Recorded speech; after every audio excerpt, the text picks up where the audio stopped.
Welcome to me, where suspenseful, thrilling, and mysterious stories will draw you into a world where the lines between reality and fantasy seem to blur. When the night falls, when all the sounds gradually quiet down, leaving only your own heartbeat and breathing, that's when these stories begin. Tensions, unsolved mysteries, moments that will make you hold your breath in fear or curiosity, all are waiting for you ahead. Find a comfortable seat, dim the lights, and let this sound guide you on a journey that is not for the faint of heart. I want each of you to leave a comment sharing where you are in the world. And if you are enjoying the episodes, don't forget to give a like and subscribe to the channel now. Relax. Are you ready? If so, join me in the first story right now. Virus. I am so crushed by time. Time and these oozing wounds and the rotten flesh, like mealy apple that is my chest cavity. Rotten skin and an infected mind. Gangrenous parietal.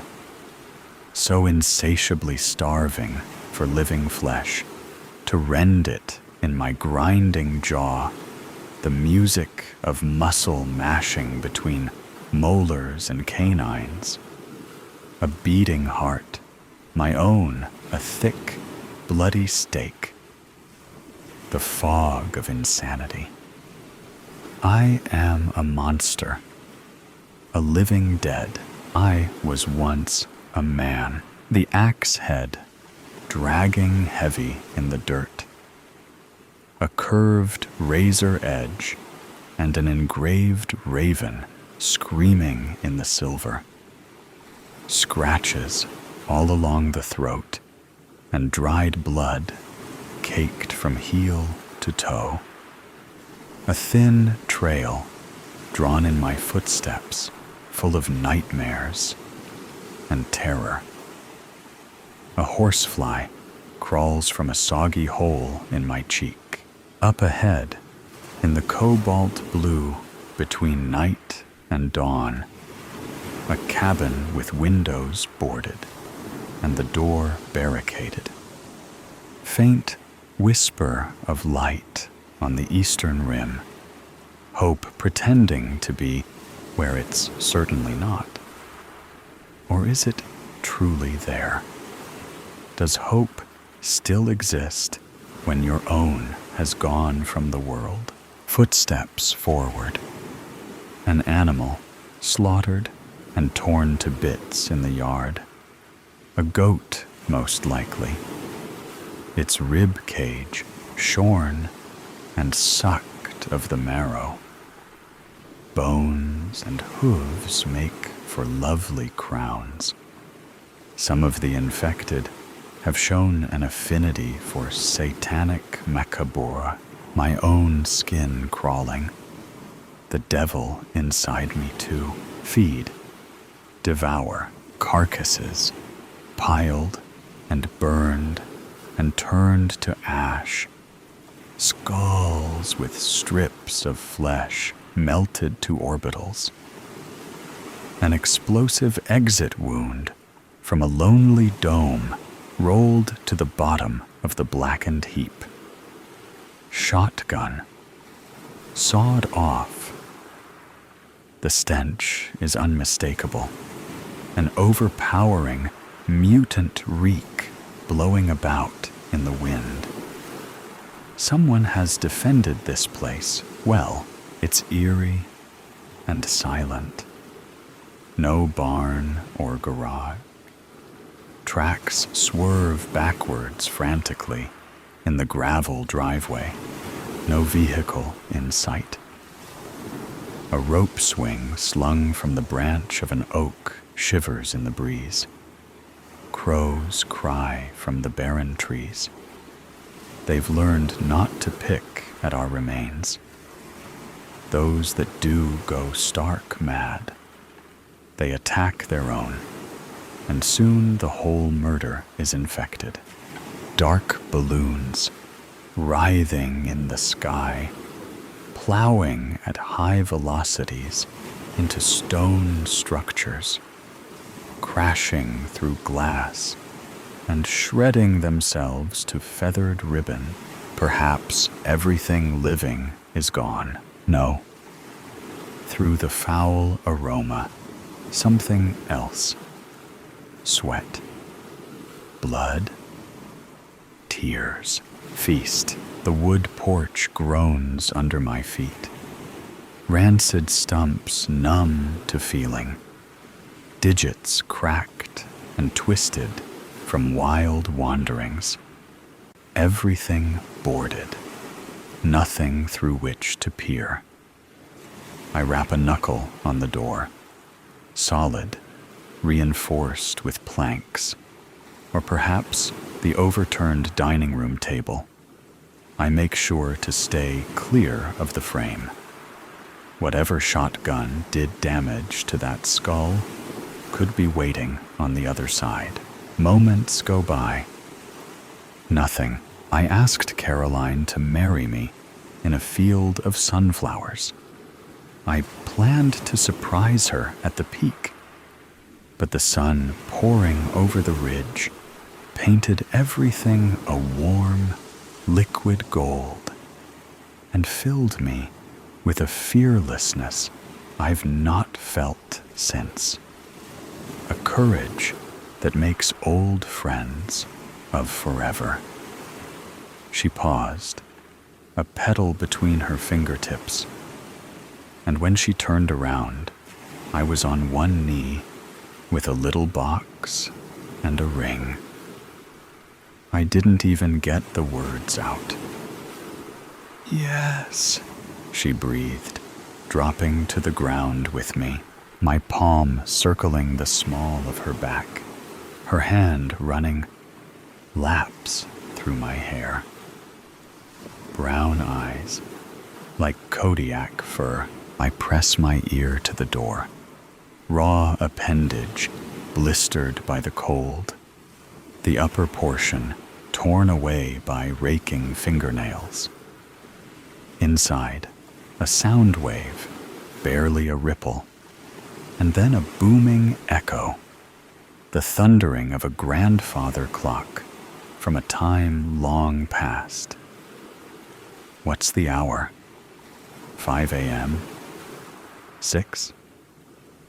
What do the hands of a clock mean when time itself has stopped? And who said it ever really began?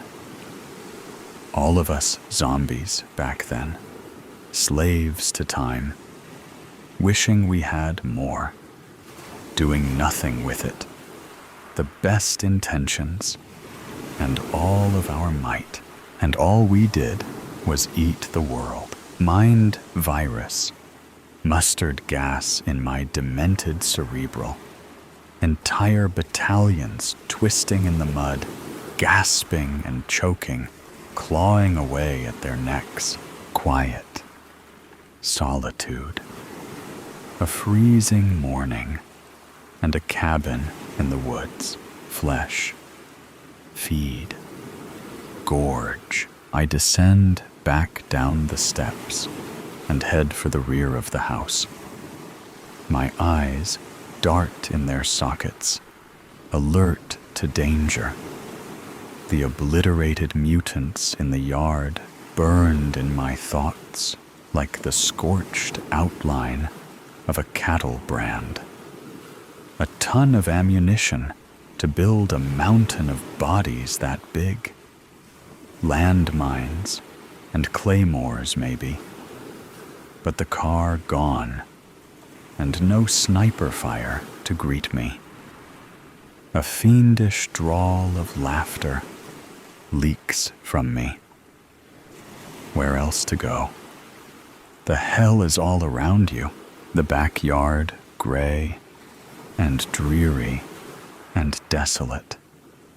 Spindly trees like crooked skeletons, and a rusted weather vane plunged into the earth. A playscape with a slide and tunnel, haunting emptiness.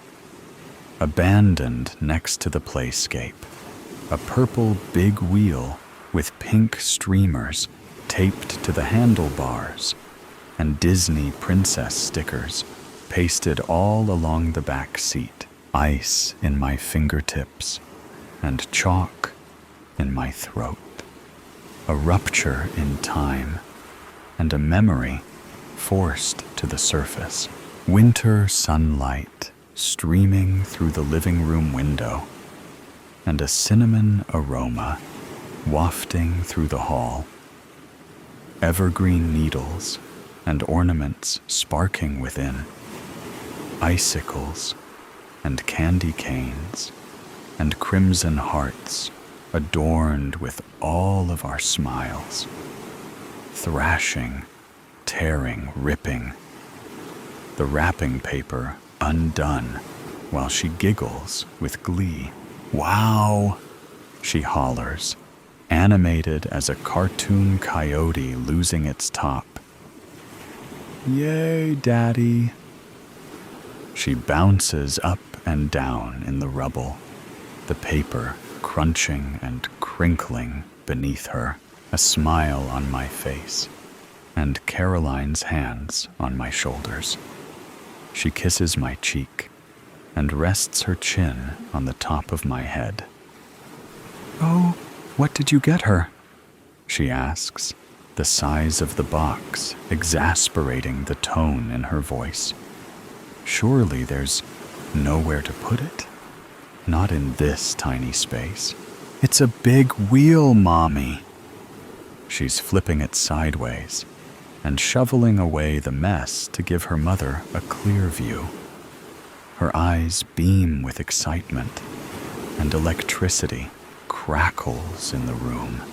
Fleece jammies and wool socks floating a few strands of her strawberry blonde locks in the sunlight.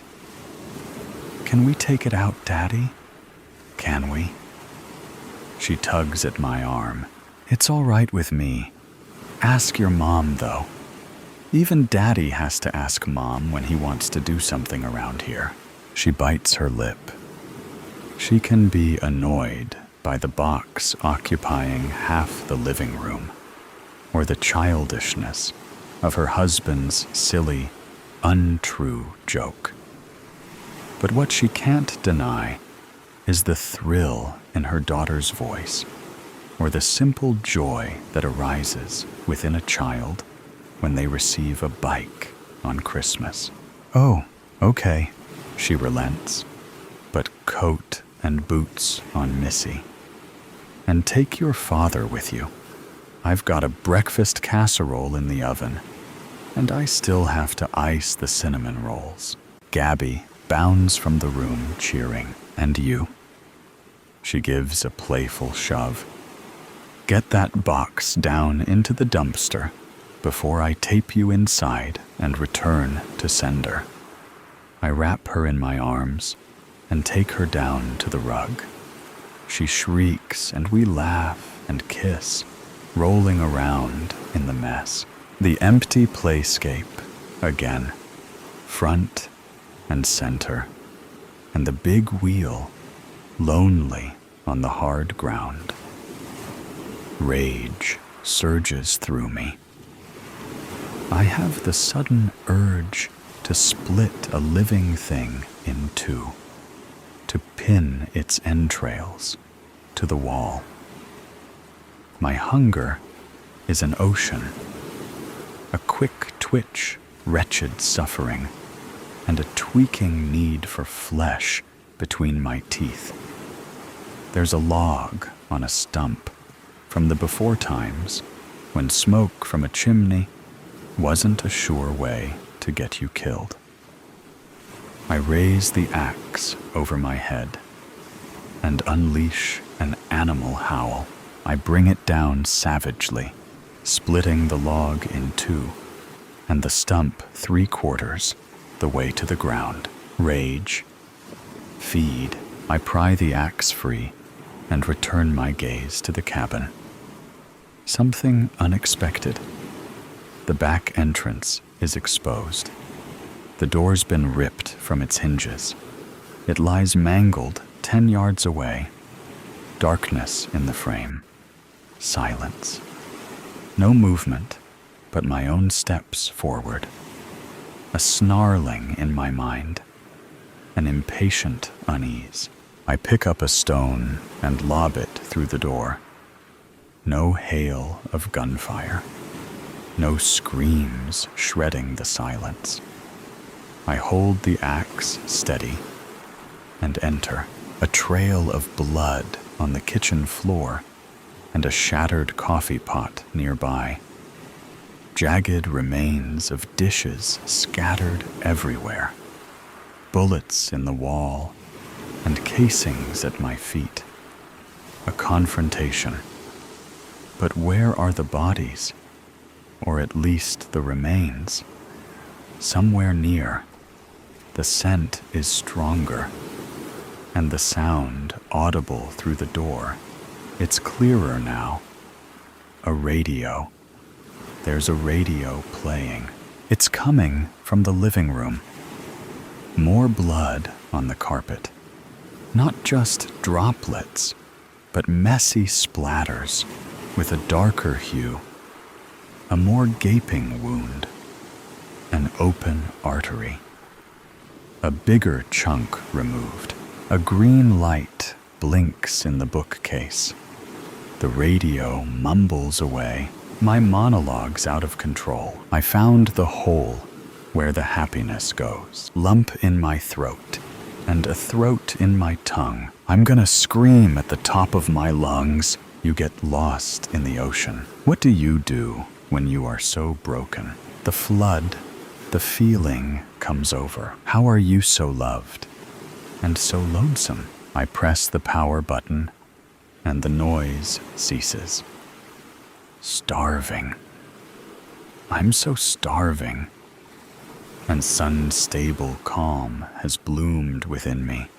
A hurricane eye still and silent, outside of which the chaos of the universe churns. A chaos untamed by the God that created it. What God? So much hatred in my heart. If infinite wisdom allows for this, then I wish to remain a feral beast forever. Up the stairs I go. In the hallways is where I find them. An infected with its head blown off, gushers of blood pooled in a lake around its body. Rigor mortis set in long ago. The creature's bony fingers have curled and cemented, its spine stiff as a folding board, and the smell putrid even to me. Black flies feasting on the carcass. A rat scurries from the gaping hole in its neck. The man of the house sat up against the wall at the end of the hallway, a shotgun blast through his heart. I bare my teeth and lean in for a closer look.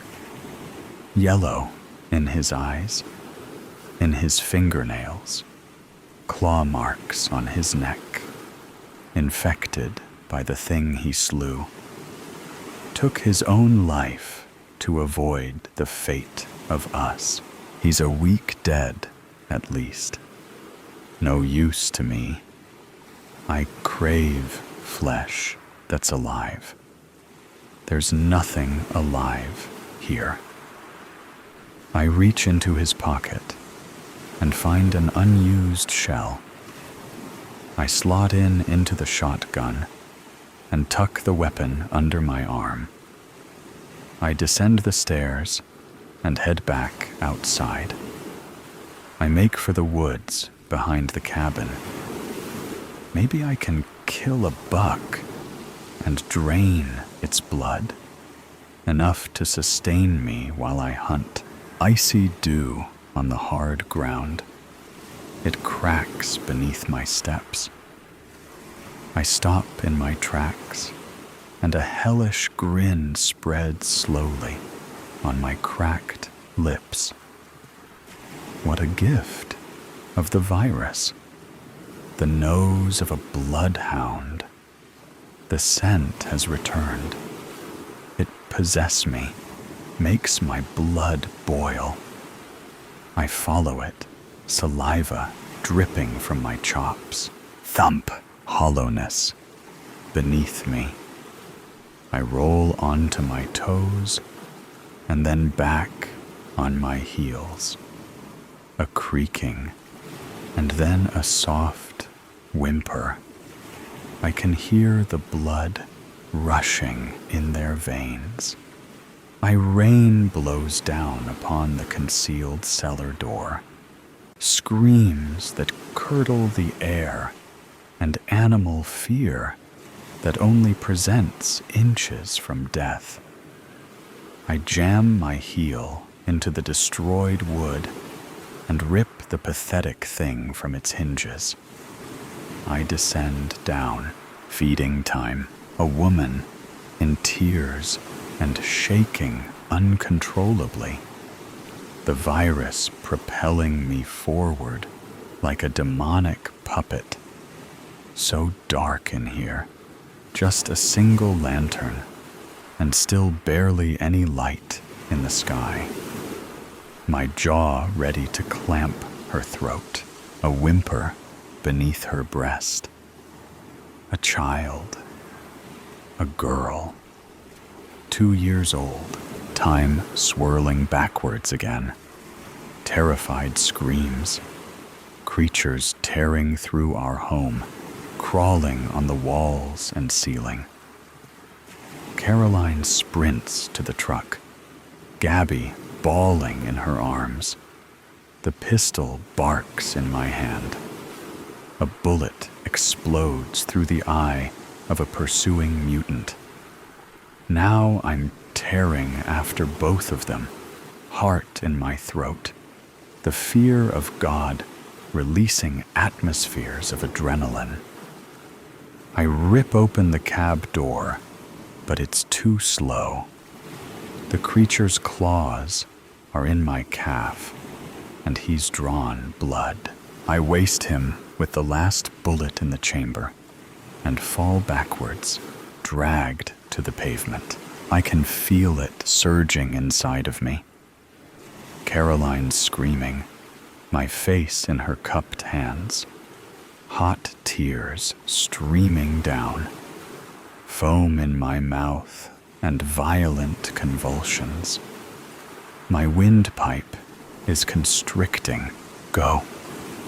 I breathe. Caroline. Go. No, she cries. No, I won't leave you. Jagged needles of pain shooting up and down my limbs. Feverish sweat pouring from my glands. Go, or I'll kill you. She clutches harder. No, I won't. Yellow sun bursting in my corneas. Boiling rage and insanity beginning to blink its horrible visions. I take a final look at my baby girl. Then my last words before losing control. Go, or I'll kill her. The Jeep roars from the driveway, gravel dust clouds, and descends upon me. Wailing with her hands, pounding the glass, is Gabby. In her grip, her little Jonathan husky doll, time present again. In the dark cellar, a mother and her daughter. And in the terrified girl's hands, a stuffed beagle. Her own Jonathan. I jolt backwards, the cords in my neck straining under great pressure. Oxygen has evacuated my lungs. Kill, feed, musty in the cellar. A dankness that comes with the dark and wet. Go, Caroline, I won't. I collapse to my knees and retch. Blood in my eyes, ravenous hunger that grips me. The woman clutches her girl and cries. She rocks back and forth, covering her daughter's eyes. No, I can't. No, I won't. Choked words between the retching. I won't leave you. Go, or I'll kill her. The fury is about to take over. I can feel it cresting into the abyss. One last shred of humanity inside me. My daughter's eyes in my soul. I clasp the shotgun and slide it, panicked, across the cement floor. Do it! I scream. But the virus has taken everything, and it comes out as a wild, maniacal howl. I'm overtaken, completely overrun. There is no more of me left. She lunges for the shotgun. I lunge to feast. A blast shatters the morning. There is no more of me left. The above story ends, but the suspense and thrill have never stopped. Right here is another equally interesting story. Please continue listening. Witch and Judge. I am here, in my skin, in my flesh. My spirit clings to the body, not as a vessel, but as a home. And I will not be moved. I repeat the watchwords against division, clutching someone else's rosary. I repeat them. My nails grasp at a different bead, any other bead. My hands forget everything in their cloying desperation for the comfort of a warm wooden anchor. My eyes are drawn away from me. The tears do not help. I cannot see, but then I can. Judge is heaving a great piece of wood, striped orange and white. His back is hunched, and his feet struggle against the splintered wooden barrier. His mouth is statically agape, and his face does not contort or demonstrate any recognition of circumstance. He is the unaffected taskee, and the last 3 feet of his unwieldy plank strike me from the shoulder to the ground. I am dead. I am clutching the rosary again. My spirit quiets as I reflect on the anger of the grotesque monster I inhabited. He drove a cab for tourists before this country fell into ruin. 3 sons, 4 daughters, and a dead wife, a widower who had not given thought to a better alternative. The cabin of his vehicle was a presentation. Ash-colored cloth seats without stain or spot, and 2 complimentary water bottles protruding out of the door cup holders made an effort unmistakable. His ethos was not so much a blunt acceptance of reality as a cold disdain for wishful thinking. All of this poured into my heart as I spent the last few seconds of his life with him. And now I am here, and the door scrapes against the dirt towards me, creating a small mound as it goes. I am not a small woman, but Judge is a tall man. He is an oak that has grown straight and uniform, its roots deep under the earth, unexposed. When I look into his brown eyes, exposed by the sunlight, now reflecting about this pale, wooden shed. I see a stern father. It is all in how he creases his eyebrows. "Are you okay?" he asks me, still clinging to my borrowed rosary. I stand up. My spirit clings to my body with renewed vigor. The vague pain of loss that always reminds me of my husband starts to fade away. It is a beautiful feeling. The body reunited with the spirit like long-lost lovers. Two co-inhabitants, not two halves. But it doesn't go away completely, though my spirit is quieted. All of this in the 30 seconds it takes for me to rise. Arthritic pain searing my hip. "I am all right, thank you," I say, ginger but proud.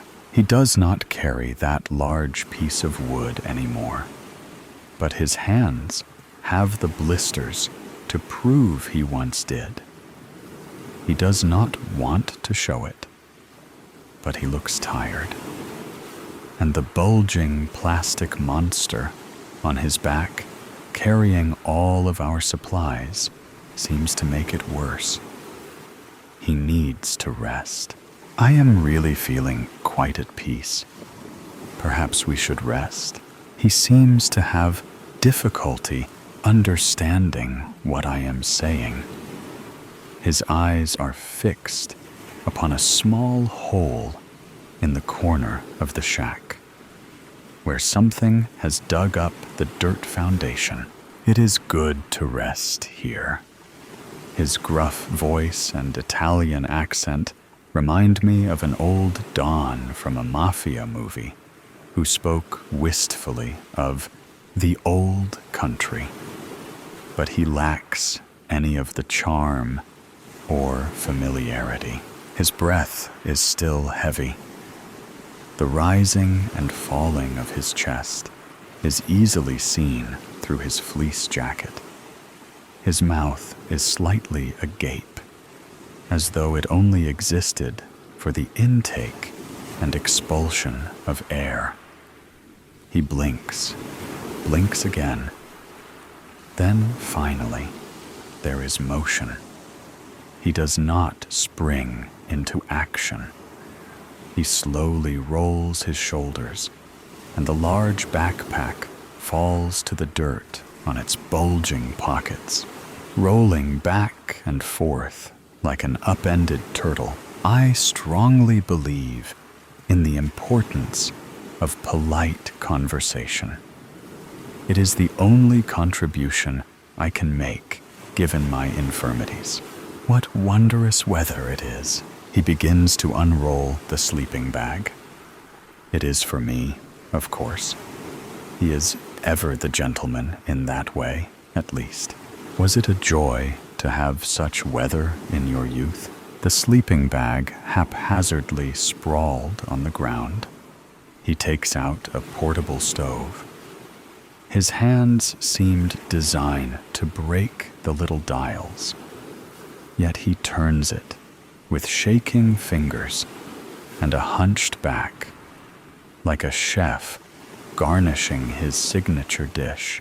Perhaps you might tell me something of the flowers here. A special kind your mother preferred? I am quite shocked he has ignored me here. That kind of question is bound to get an emotion out of even the most stalwart Presbyterian. Alas, nothing. He opened the can of soup with his Swiss Army, and that means it is almost time for bed. And for the debriefing, of course. We are only one day from Monteriggioni. We have no food left. We have 1 liter of potable water. The terrain will not be difficult. The elevation will be difficult. We will leave at 600. We will arrive before 1800. Do you have any questions? As his words come out, I feel a twisting frustration.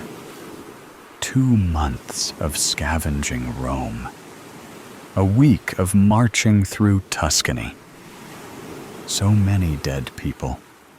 Good people. Good people that he killed. How many more of them will you murder before you let me leave? He raises his busy, unkempt unibrow. You have a burden. I have a burden. You have a burden? I watch you. I see what they see. I feel what they feel. They had hopes. Do you? I do, witch. A couple of tears form in the corner of my eyes. They are both pitch black. I start scratching my blotchy red skin. He does not say it with the twisting of inflection or with intention to harm. My name is Marigold. I thrust my finger forward at him, and some rogue conscience makes me feel silly. But is the right gesture for the right moment. I need you, witch, and you need me. I am his tool. His edge against the infected, and nothing more. They are not demons, and I am not a witch. You are deranged. You are sick. The next time they are near us, I just might not tell you anything. I might just take a little trip with them. Then I will die. My legs have adjusted to the long days of walking, but I am still exhausted. I want to prolong the argument. I want to share how the infected feel with him. I certainly have tried. I want him to see the crisp interior of the cab. I want him to know about the children and the mothers and the friends and the loved ones. But I don't think any of that would matter. At this point, I doubt he has any point of reference. He must be a statue brought to life, or a thing sprung out of the ground. I fall asleep. I am moving. Quickly. Faster than I ever have. I am hungry. Starving. Grass touches my face, springing backward as easily as forward. My paws leave no evidence in the dirt. I dig a little. My back scrapes against wood, and it hurts. I have to eat. I bite something. I awake to a shout. I cannot see. It is too dark, and our flashlight turned out weeks ago. We had hoped to find a new one at this Monteriggioni. I feel around on the dirt. Something bit me. A mouse. Demon. Judge is infected. I did not wake up. Why did I not wake up? You will kill me. It is still dark. I still cannot see. I feel something rubber, indented, grooved. Judge's shoe. I feel something jouet, something furry. The mouse. Dead. Hours pass in silence. I cannot go to sleep. Judge has hours, and almost all of them will be spent in darkness. Dim morning light fills the shed. Judge shoved it open hours ago, but only now I noticed. What I would give for an infected to stumble nearby. I would do anything to be someone else. I would do anything not to be Judge's comforter. We do not talk. I do not apologize for my outburst, and a regrettable part of my soul feels schadenfreude, as Judge will have to suffer as an infected. He has made others suffer so much. He has killed so many of them, and I am the witness to their pain. I resolve to not kill him. I look at Marigold. She is a pitiful thing, wretched even. Marigold stands up. I stand up. I am Judge, but I am also the witch. But I am also Marigold. I am Judge. I want nothing more than to not be this thing, this demon. I want to see a happy world. I prayed so much for the witch. I loved her, and now she is standing up. She drives the Swiss Army into my neck, and I stumble. I die. Let's continue with the next no less thrilling stories. A blinding light at the end of my nightmare. Eddie, it's bedtime. Mama would shout at me, shaking me out of my intense focus as I stared at the television set. She would add, I don't know why I let you watch those shows. You only end up peeing in your bed because of your nightmares. Feeling embarrassed in front of my older sister, I would respond in self-defense. You would get the heebie-jeebies from Alfred Hitchcock, too. Mama, he is the master and hero of all that is dark and sinister. She would not have any of it from a 10-year-old. Eddie, enough of your mouth. Get to bed. And that was the end of our discussion until tomorrow night. Reluctantly, I trudged upstairs to my bedroom. I had my normal ritual for going to bed. No, it was not brushing my teeth or washing my face.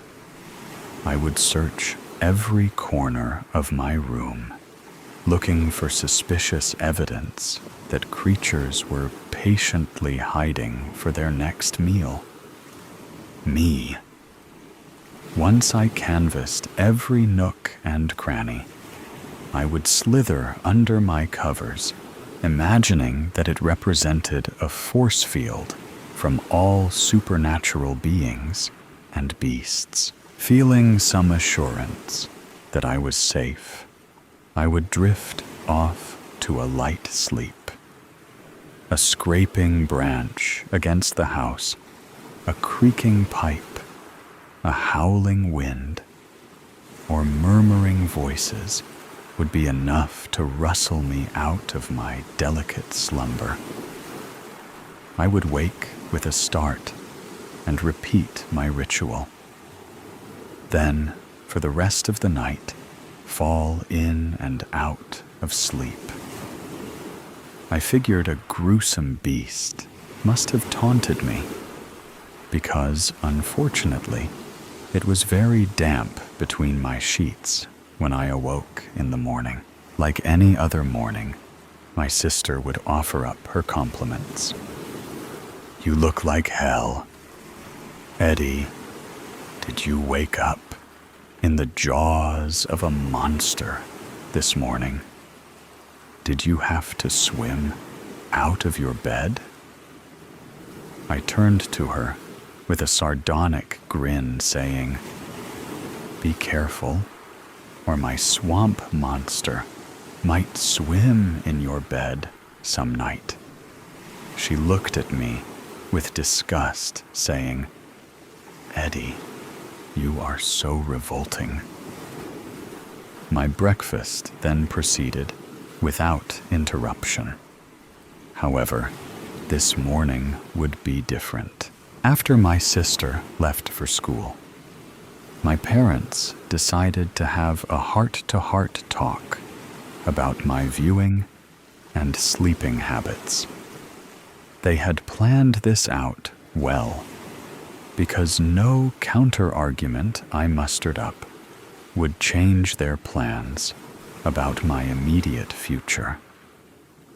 I understand parents want the best for their children, but I felt they were overstepping their bounds by compelling me to see a psychiatrist about my problem, my incontinence problem. At least, that was what I thought it would be about. The ruse to see a psychiatrist was not for incontinence, but for treatment of my obsessive-compulsive disorder, OCD, and insomnia. Apparently, my parents were keenly aware of my behavior at night. I was not aware the behaviors manifested themselves during daytime at school. My teachers were decidedly concerned, requesting my parents to intervene and find treatment for my disorders. My psychiatrist was empathetic to my interests and actually encouraged me to continue in my pursuit of thriller, scary, shock movies, games, and activities. He was so impressed that I could nearly remember all of my dreams, especially the nightmares. Nonetheless, he prescribed some medication to help tone down the OCD tendencies. His counseling therapy helped me to focus on self-control and restraint of successive, redundant behaviors. Some medicinal assistance also helped with the quality of my sleep and significantly reduced the incidence of my incontinence and snarky comments from my sister in the mornings. As the years passed, I was better. I felt rejuvenated. I was able to manage my thoughts and actions even when I immersed myself in my hobby of collecting horror movies, stories, and the like. My dreaming remained vivid. Occasionally, I would wake during the night in a cold sweat. No night terrors. No hysterical yelping at night. Some of my dreams I would not remember the next day. Nonetheless, there were a few dreams over the years that plagued me. Most were insanely comically, like an elephant falling out a skyscraper window, landing directly on top of me. Another version had an upright piano doing the same thing. Still other crazy times had killer cows or piranha fish walking on land stalking humans. Nightmares with zombies, ghosts, or ghouls did not upset me. What was extremely disturbing to me was not knowing the source of the terror or evil. One such time, the gruesome source was found in a howling wind, which would transform itself into an array of terrifying beings, creatures, and nondescript things like a smothering ooze. I questioned why this malady of nightmares still plagued me. It was after such reflection on my condition, I decided to make good use of this nocturnal problem. I focused my career on writing horror stories, potential movies, frightening, dramatic plays. I became so good at my skills, I had the audacity to self-publish several stories. To my amazement, a producer in Hollywood got a hold of one of my published stories. Before I realized it, I had a smash horror hit on the big screen and a job creating, writing, and directing all kinds of media horror. I had made it to the big time. Blinding lights flashed all around me as cameras captured my profile at my film premieres. My fiendish ideas were making a huge success and making me rich. I was still actively struggling with my insomnia despite my success. A deep sleep was rare for me. I shrugged it off as a consequence of the pressures of Hollywood and being recently married to a harlot of a wife. I shared with my therapist about how gruesome and sinister my nightmares had become. Yet, I justified those nightmares by citing how they were good fodder for my films and future ventures. I remained undaunted as I counted my gold. My career was literally driving me mad with ghoulish creativity. After all, they were just dreams. Maybe bad ones, but just dreams. They would remain in an ethereal state of mind until I gave them life. Already, the holidays were knocking at the door. In Hollywood, one determines the seasons by the storefront displays on Rodeo Drive and Melrose Avenue. Christmas was a mere month away. I was hoping this year the holidays would provide a peaceful respite from the hustle and bustle of shopping, my dreams, and all else. I was looking forward to the splendor of the season, bringing me some peace and much-needed rest from my constant night terrors. A few friends tried to coax me to attend church services to aid in my recovery. I declined. Churchy stuff was just not on my agenda this or any holiday season. With the house decked out in a few feeble decorations and no annoying carolers singing at my door, I decided to cozy up in my recliner for a peaceful nap, or so I thought. All of the pressure of my job and the haunting dreams had taken its toll on my body. I fell asleep instantly. I am not sure how much time had passed, but I awoke to a strong smell of sulfur, followed with a blast of very hot air. I felt something was wrong as I rose from my recliner. At first, I thought it might be a fire, but my immediate surroundings were strangely altered. Any light in the room quickly faded. It was nearly pitch black.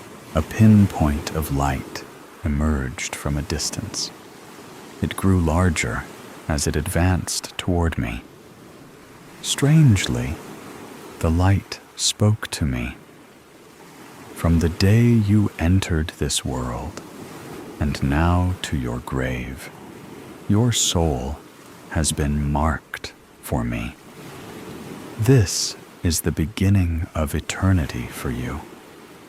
You are now my child of the darkness. You are now a prisoner in my realm of depravity, defeat, and despair.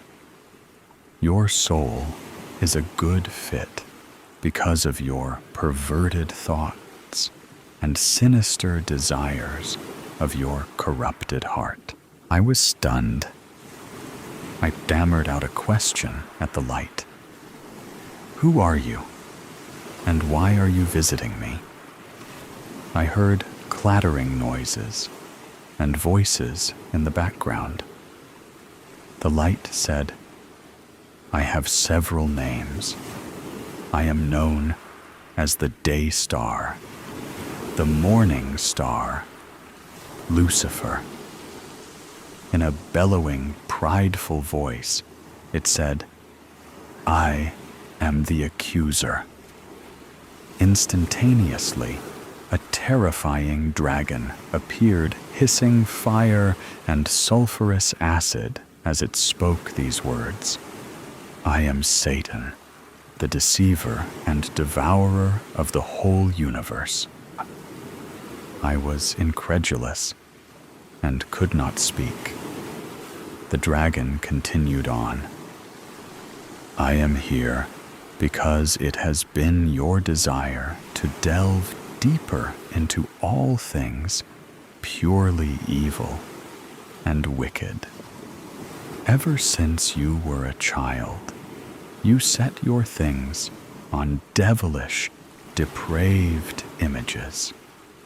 I filled your mind with them, but you were never satisfied, always wanting more and more to fill up your lustful yearning for the macabre.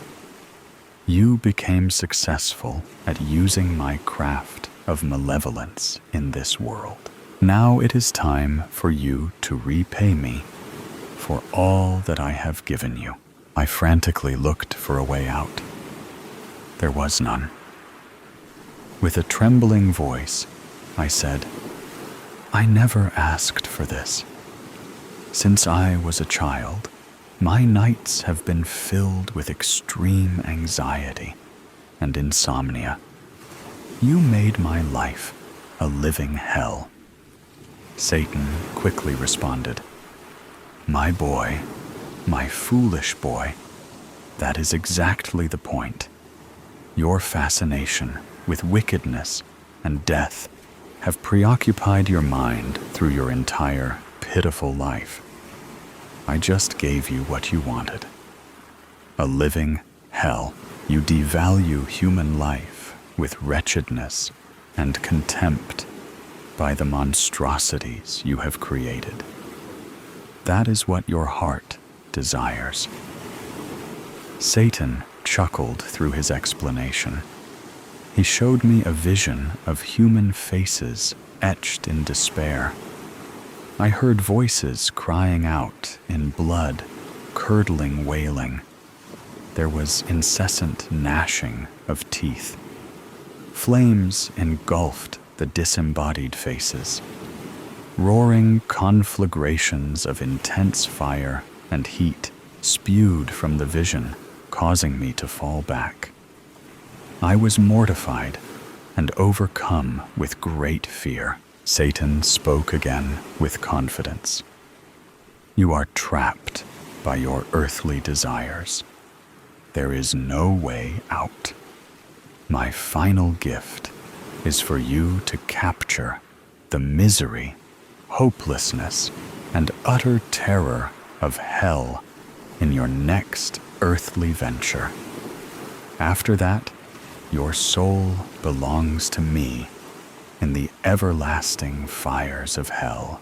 In protest, I declared, Oh my God in heaven, no way on God's green earth do I plan to spend eternity with you, you ghastly vermin of mankind.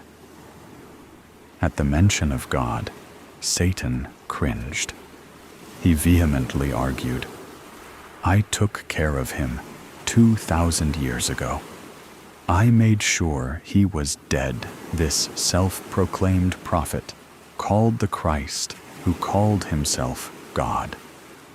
He healed pathetic people, but he could not save himself from a cross of death. I won, and now I am the victor of everything. My realm is full of the shadowy souls of despicable and evil men and women, believers and non-believers of this so-called God. I saw in that moment Satan trembling and doubting his words. That lapse gave me a moment to remember something from my childhood and the Christmases I had with my family. My mama would recount the birth of Jesus, the Christ in Bethlehem. She reminded me of my baptism of water into the community of believers in Christ. I remembered the peace and joy I received. That was a time when I had no nightmares, no night terrors. These memories made me feel stronger. In my boldness, being filled with the Spirit, I proclaimed to Satan, regardless of my sordid past and sinful actions, you, Satan, have no claim on my soul. Your lies and indictments are not binding, because Jesus, the Christ, came to your insidious place to proclaim his victory over you. Where, O death, is your victory? O death, where is your sting? Satan cowered at my words. I continued with amazing fortitude. I believe in God the Father, maker of heaven and earth. I believe in Jesus, the Christ who suffered, died, and rose again for my sins. You, Satan, are a liar, and the truth is not in you.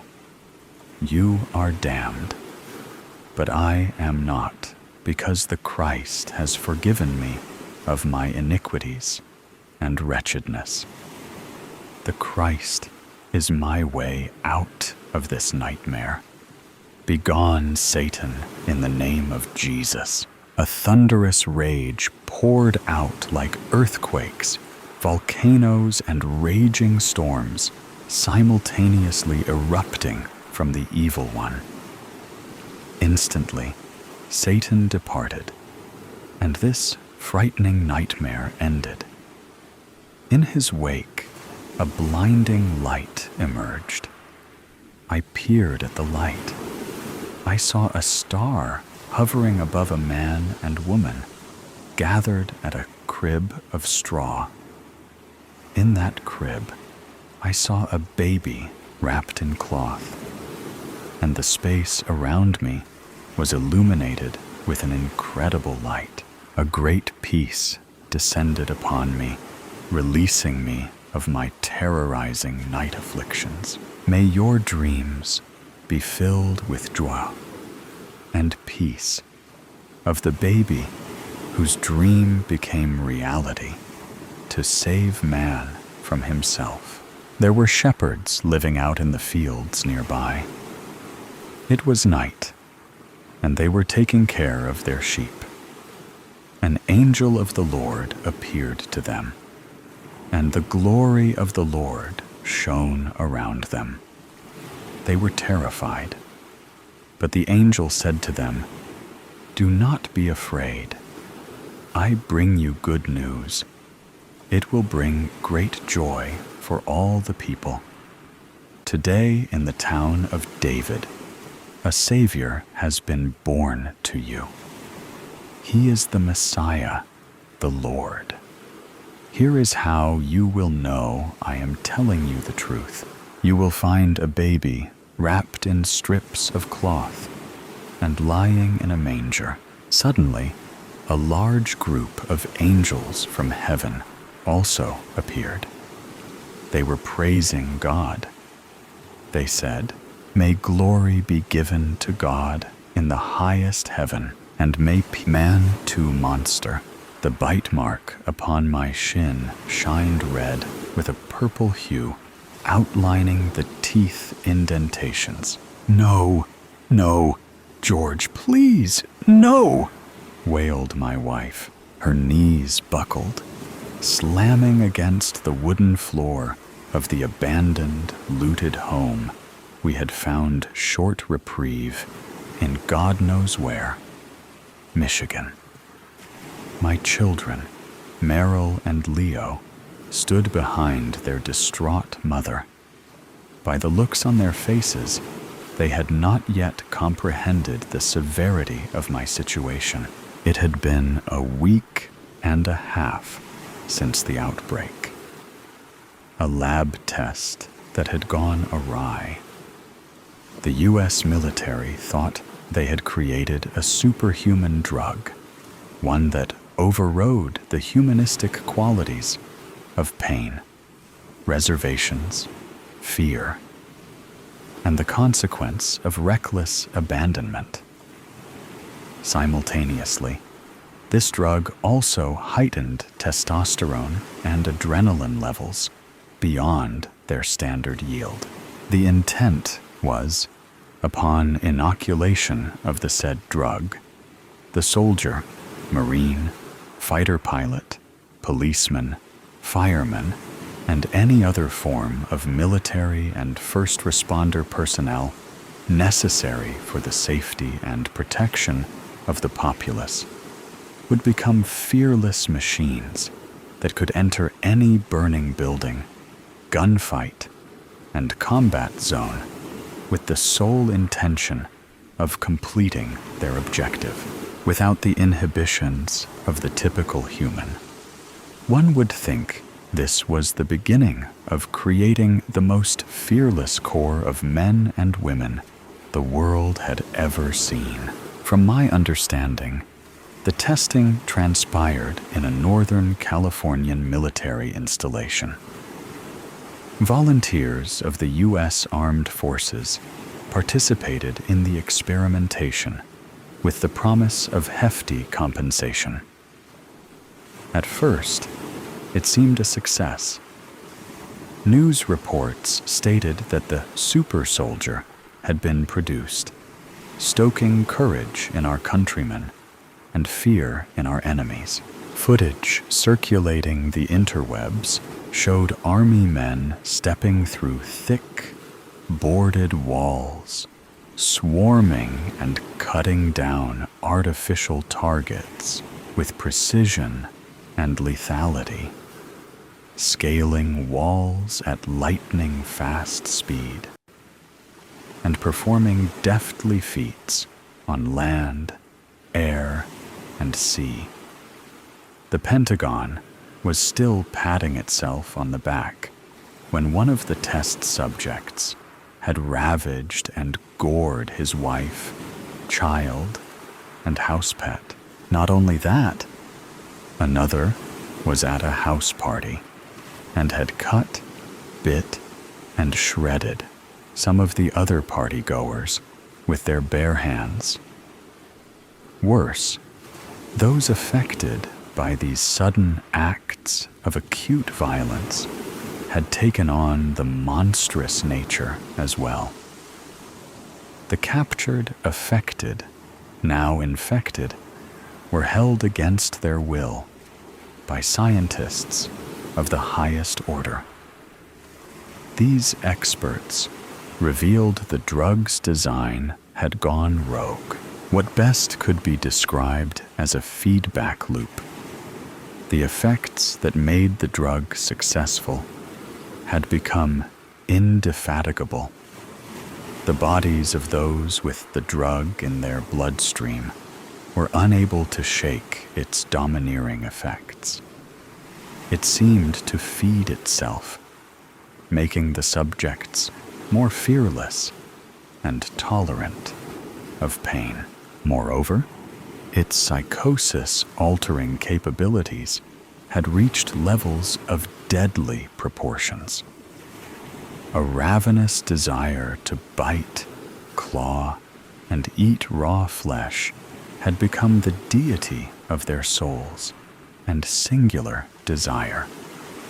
They had become what we had called, in sci-fi, fiction lore, and literary horror, now a reality. Zombies. When our little suburban outpost in Lansing had become overrun by these zombies, Weezo, like millions of others across the country, made a break for safety. As to where that was, we did not know. But we knew to pack our things and take off in the minivan. However, that did not last long, as traffic and the onslaught of the infected, stagnated vehicular mobility we took on foot, crossing medians, abandoned interstates, through woods and fields, and anywhere where the screams of victims and wretched cries of monsters had subsided. Government proclamations were useless. Assuring us to stay in our houses until protection arrived was akin to waiting in a burning house until rain clouds arrived. To top it all off, there was not even a whisper of a cure. We were at the mercy of this infernal contagion. The zombies finally forced us out of a vacant barn we had stayed in for a few days. I hot-wired an old pickup truck in a nearby garage and drove on some back roads until we encountered an abandoned neighborhood. With a machete I had collected in my hand, I had cut down all opposition in our way. A fully infected zombie, which still had the rigors of a merciless beast, also had severely debilitated coordination and reaction. My machete swiped and sliced through the susceptible flesh of the infected.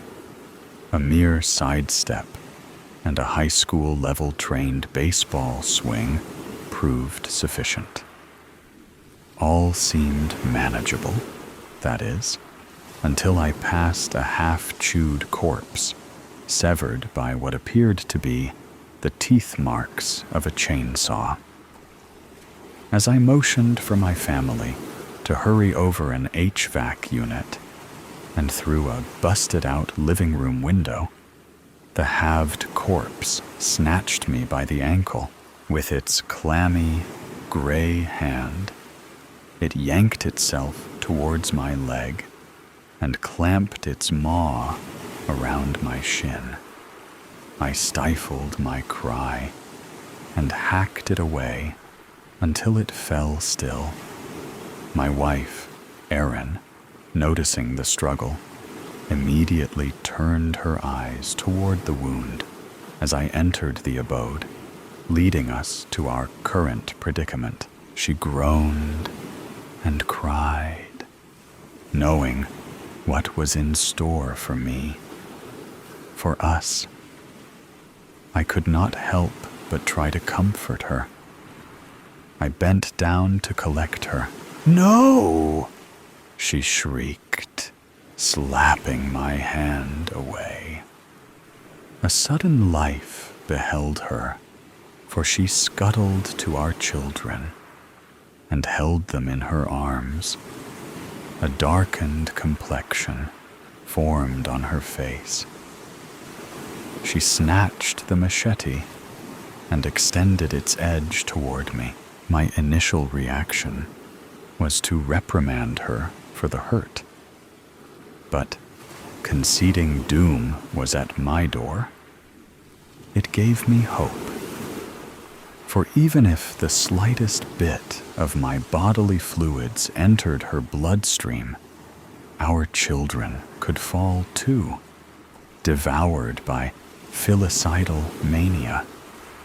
If my wife were willing to reject her husband, one she had been lovingly married to for nearly a decade, with such sharp rebuke, she must certainly have the perseverance to lead 2 of our 4 surviving children. My children, Meryl and Leo, had not fully understood the dystopian future before them. At the formative ages of 8 and 6, respectively, they knew something was unnatural about this new reign of terror. They had seen their elder brother and sister ripped to pieces, protecting them from the infected pursuants.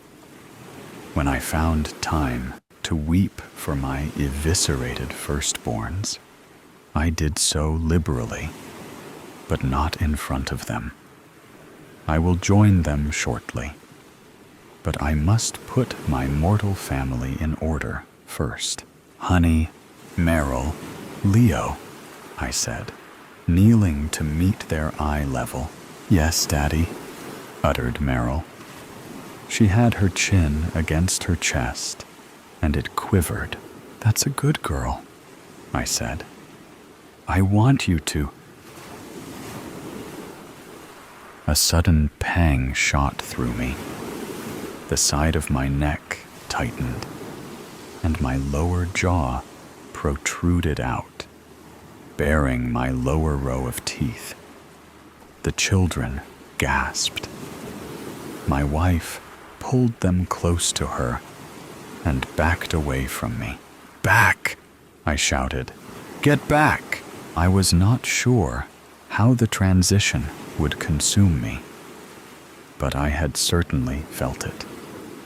A raging swell of power spread within me. It was like a high, unlike anything I had experienced before. My strength seemed to surge. The forces of gravity were effectless. A ludicrous idea came over me that I could easily lift a car or thrust my knee through the wall. Subsequently, a craving for flesh had come.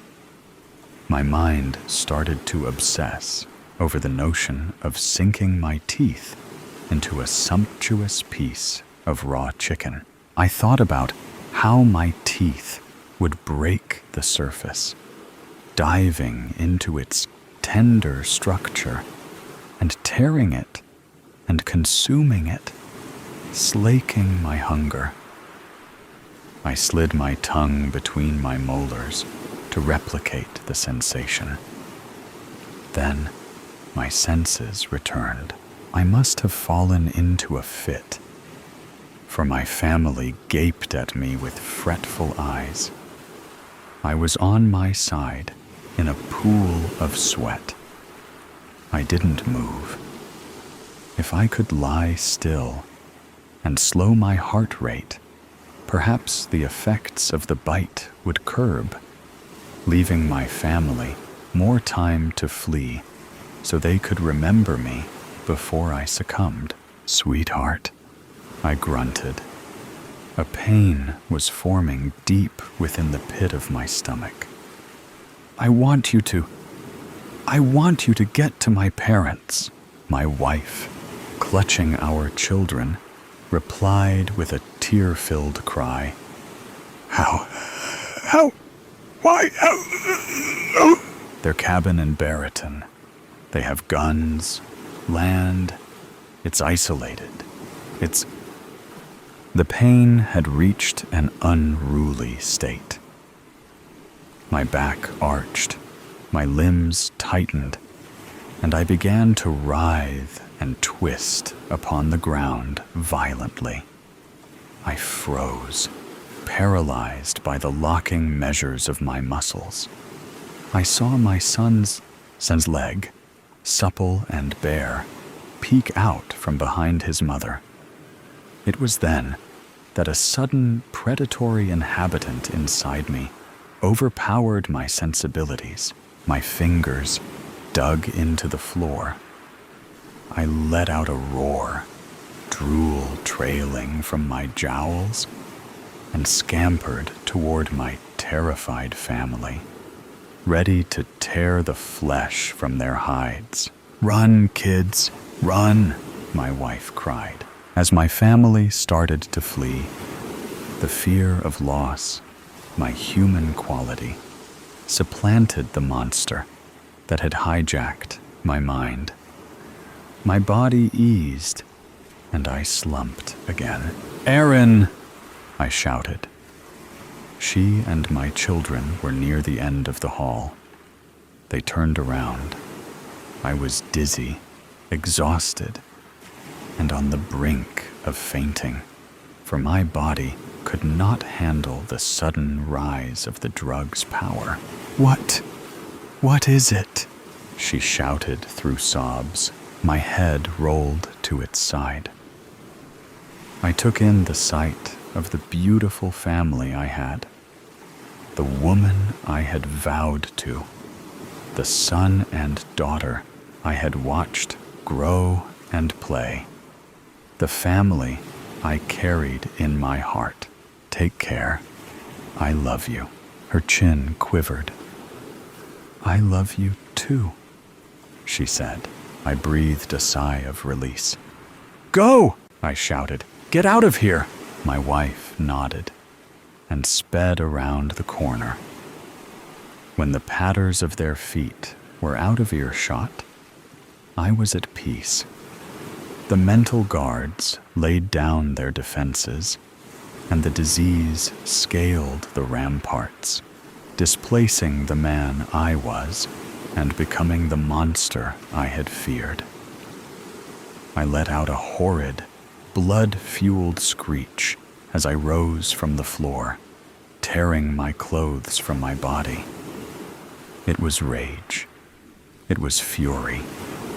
It was the lust to kill and taste the living. A waft of the odors left by my family slithered up my nostrils. I inhaled their flavor, turned towards the hall, and sped after them. The hunt was on. Just when you think all the weird stuff has been told, the next story will make you think again. Everlasting tears. It's been 20 years since I've seen a human face. They were all obliterated to shreds by that thing. The thing showed no mercy to anyone. Everyone and everything was decimated upon recognition. Everyone, except for me. There was no warning, no sign, nothing. Just absolute destruction. The thing yielded. I was standing there in the middle of a street corner, eyes glued on my phone, and a woman screamed. A scream of absolute terror. A scream that induced physical shock in me. A scream that sounded like the angels of death were coming to take me. Just like that, the woman was scooped up by the thing and taken away to God knows where. Chaos broke out, everyone scrambling to get away. But the thing did not discriminate. It eradicated every item in its path, leaving no room for a human breath. Standing there, unable to move or make a sound, fearing that I'd be its next victim. Quickly as it came, it left, disappearing into nothingness and only leaving debris of a once functional society. I ran as fast as I could. 1, 2, 3 miles until my legs locked, and I collapsed from shock and pain. I lay there in my own sweat and salty tears, realizing that everyone was gone. Nothing was left. Not even a speck of dust was spared from the wrath of the thing. Unsure of what to do, I did the only thing my body was capable of. I sob into my hands, loud and uncontrollably. Between sobs are the accusations. This is all my fault. It wasn't. It was completely out of my control. Why didn't it take me? I still wonder that today some may think it was a blessing, but I see it as a curse. I'm all alone, was the last thing that slipped my lips before I lost all hope. The misery and pain started slowly and painfully. I was desperate for a way out. Anything I tried failed.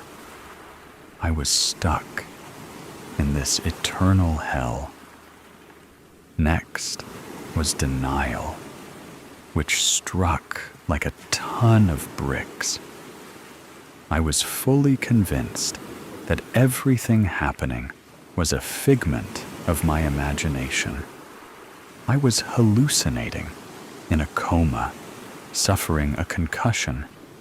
Any excuse to justify this dreadful reality. The thing never came back. For so many years, I wished it would. After some time, I became numb to this unfamiliarity of life. To distract myself, I began to explore new places, see the world for what it was, a dry, deserted wasteland with nothing but me. I started playing pretend with my thoughts, tricking myself into believing I was in a place prior to this wretched hell. I created a whole family for myself. My mom was called Helen, and my dad was called Steve. I had 2 siblings. One was called John, and one Wendy. Me and my siblings never got along. Wendy always pulled my hair, and John called me a pea brain. Still, I loved them, and we were a big, happy family. I had gone nuts. I began lurking around empty stores, trying on the newest designer clothes, but were they technically new? And having a mini fashion show to keep myself entertained. I scarfed down any leftover canned food. Electricity didn't work, so I had to eat it cold. Then I sat on the display couch and turned on the TV, which did nothing, wondering what I did to deserve this. I had been a decent human being and achieved the life anyone would want. A stable job, a nice car, and a 2-bedroom apartment. Yet I was still chosen to be the subject of damnation. Eventually, drowned in tears, I dozed off. Sleep was different. The constant night terrors and being unable to escape my dreams tortured me. Every day, the sight of the glistening sun awoke me. I never got used to the ear-piercing screech of silence. Imagining myself in a place of peace and prosperity kept me sane enough. I started hearing things, my brain tricking me and mimicking the voices of my lost friends and family. "Come with us," the voice said. But there was nowhere to go, nothing to do, nothing but me and the voices in my head and the fact that there is no escape. "I'm right here." "No, you're not. Stop, playing these cruel tricks on me, brain? You're nothing and nowhere without me. You don't have the right to trick me. I am you. And you are the only thing that feeds my constant pain and misery. Just shut up. I'm watching you. Which was strange, because there is and will always be nothing. Nothing but Mo and the summer breeze, which was a trick, because there was no such thing. No summertime beach days or winter snow days, just constant dead air and murky brown particles circling the atmosphere. If the astronauts came back, they would have thought they landed on the wrong planet. But they never came back. No one did. Not a single soul ever surfaced on Mother Earth again. I made my way to New York. It only took about half a month. But time was useless. The year, month, day, minute, second didn't matter. Time was irrelevant because the only being that existed was irrelevant. Plants, animals, bacteria, anything that was slightly alive were crushed by the thing. The only existence was atoms, stars, space, and Mother Earth. Yet all her life was sucked up by the greedy black mass that consumed her children, driven by a once joyful life and the hope for something new, searching for a sign of anything. I will take anything.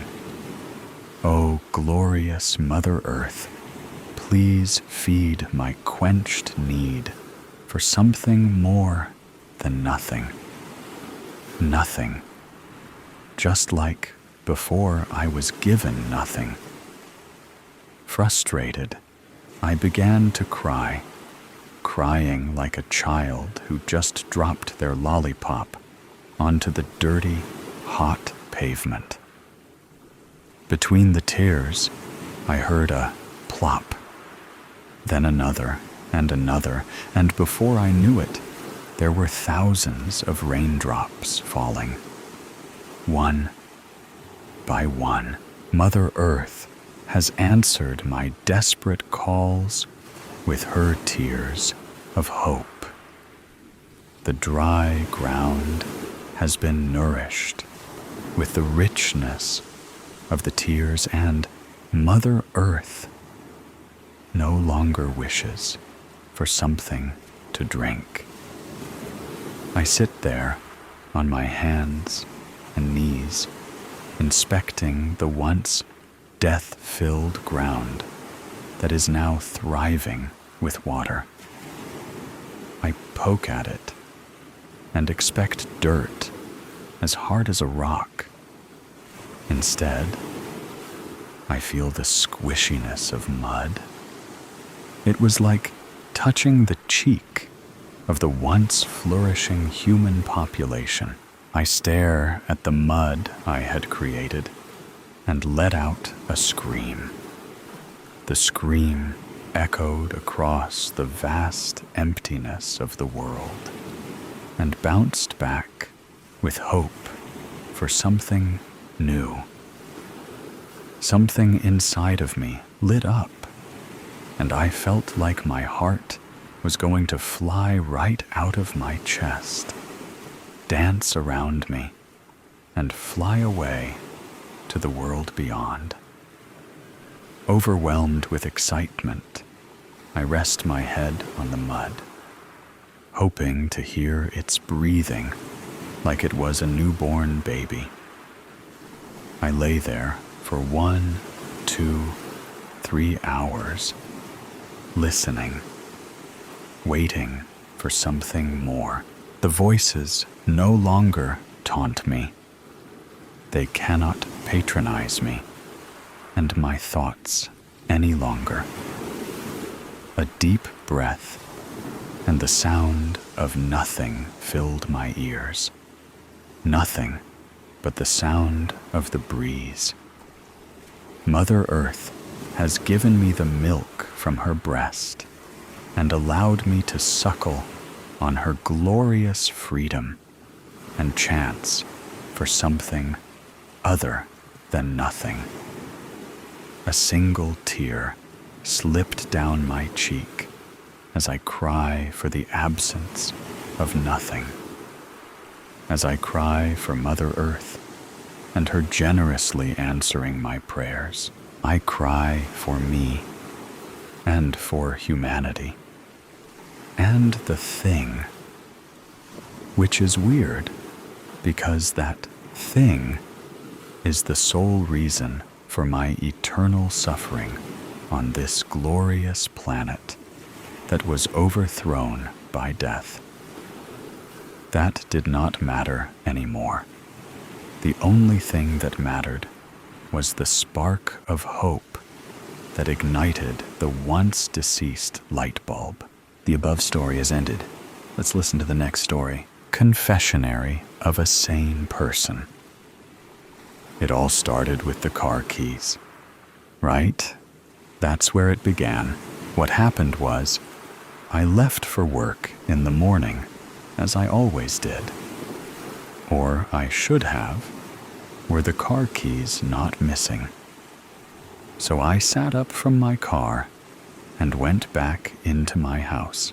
I looked at all the usual places: the kitchen counter, the bedroom drawer, the couch. But the damn thing was nowhere to be found. I gave up and finally decided to call my wife. And the goddamn woman had brought my keys with her accidentally. She came back a couple of hours later to give me back my keys.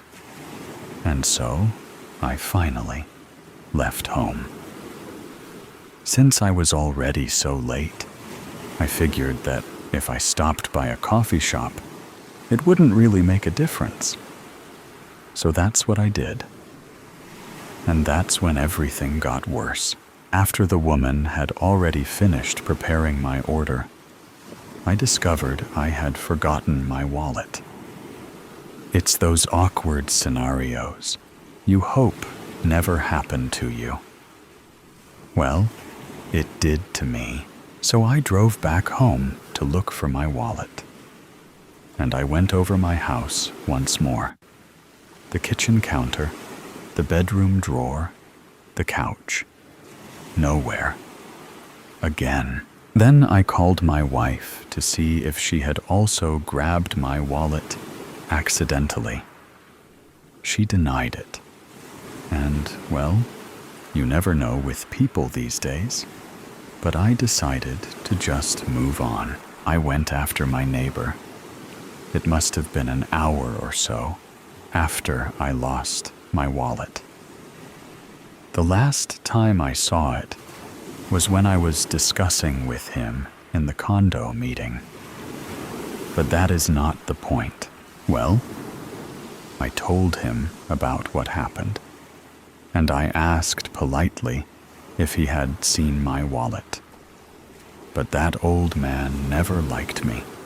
He just acted like I accused him of stealing it. That deranged man started screaming like crazy. I always knew he was psychotic, but not on this level. Well, that was it for me. I was sure that the old man had stolen my wallet. So I tried to sneak into his house to get what was mine.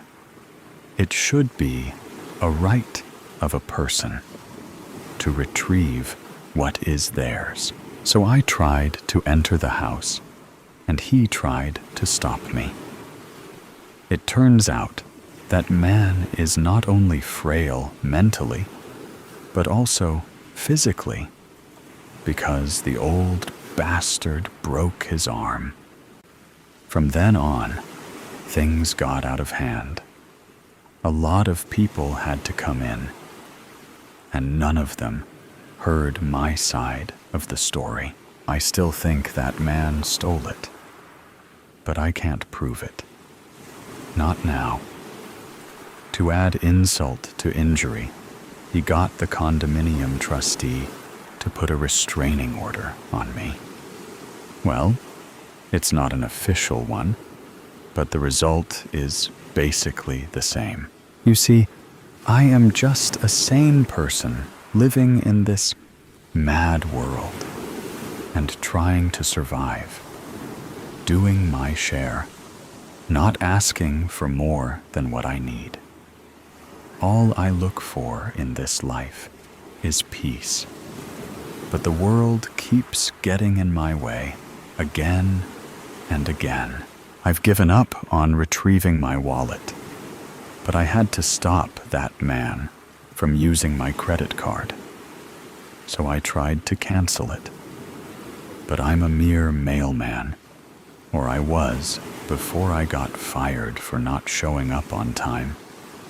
They skipped the step where I explained what happened and that I lost my keys and all. But businessmen these days don't care about real people, don't they?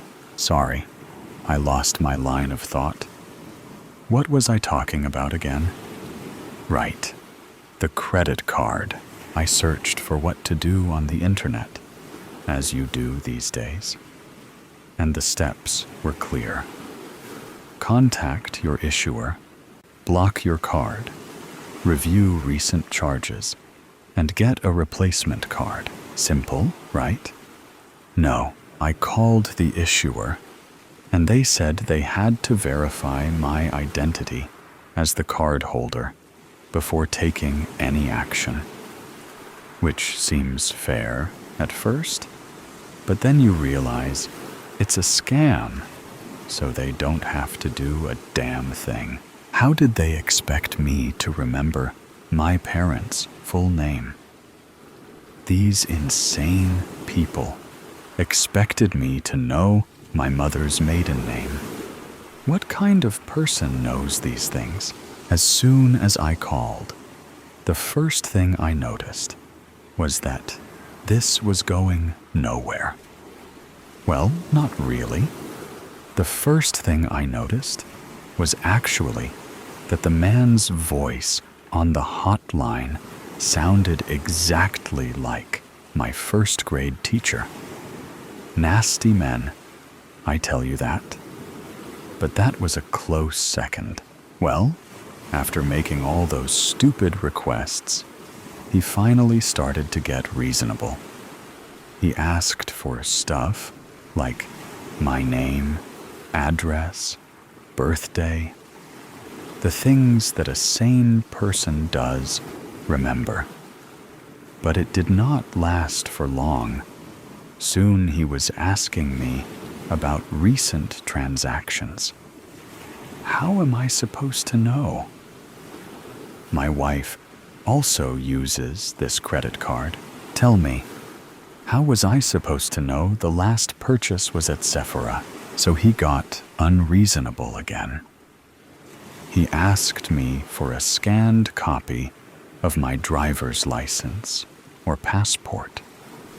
He said it was for verification purposes, but you never know people's intentions.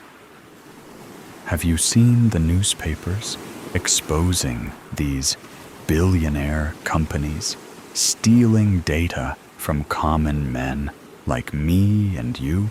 In the end, he said he would have to cancel my card because they could not identify the real card holder, which was exactly what I wanted from the very beginning. If these people only listened to me. I lost my line of thought. I was hoping that if I kept talking, it would come back to me. I was trying to look for it as I rambled. Oh yeah, right. Sorry.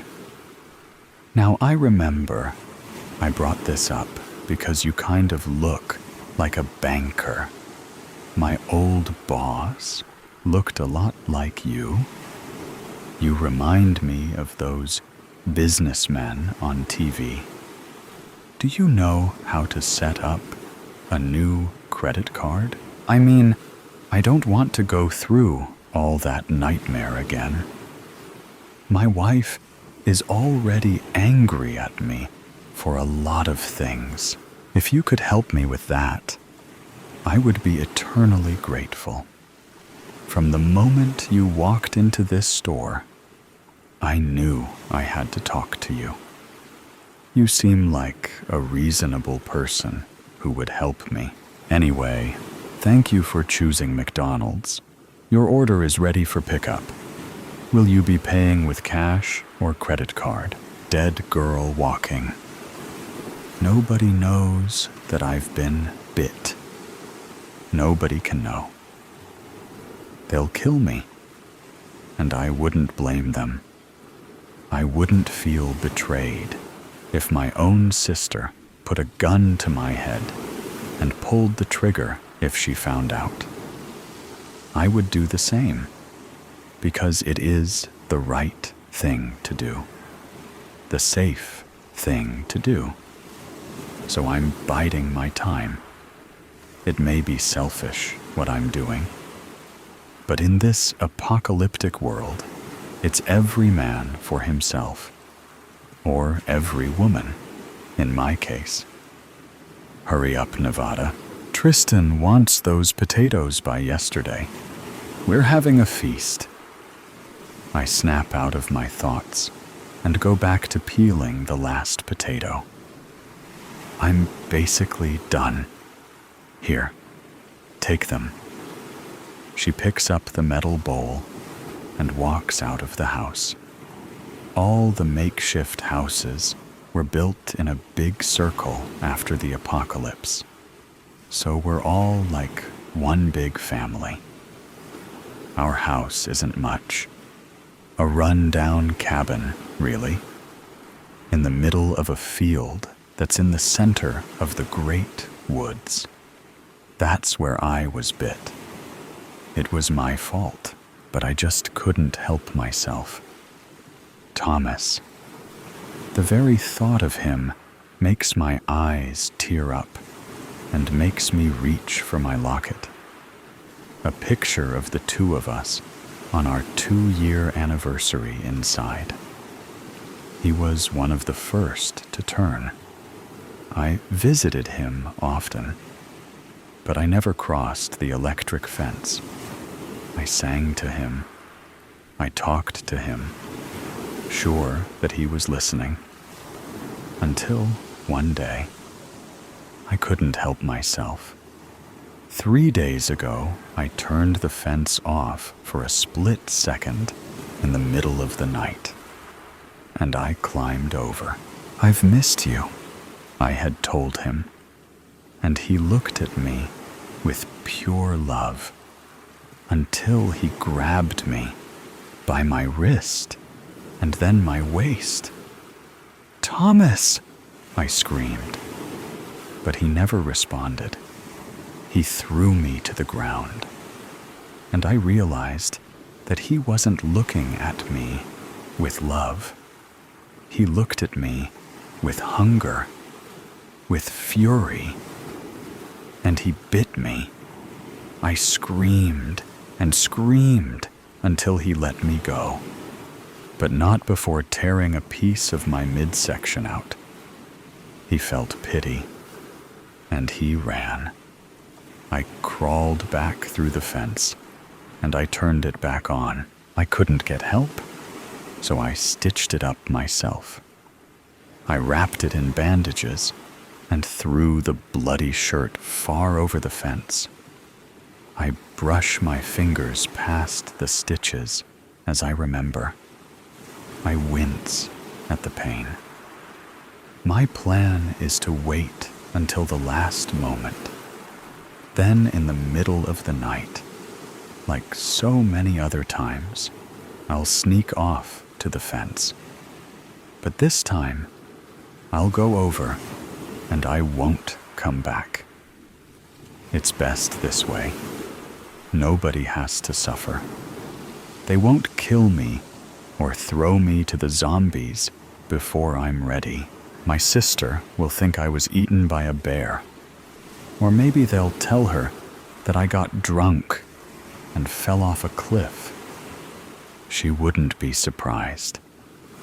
My lips have touched more whiskey than water since Thomas turned.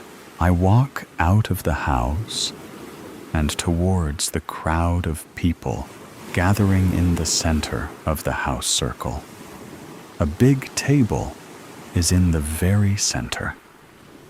I go up to Evangeline, my sister, who is setting up the tables. Why the big celebration?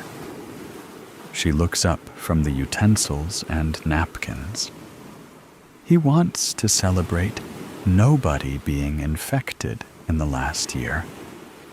She hesitates. Thomas marks the last person bitten.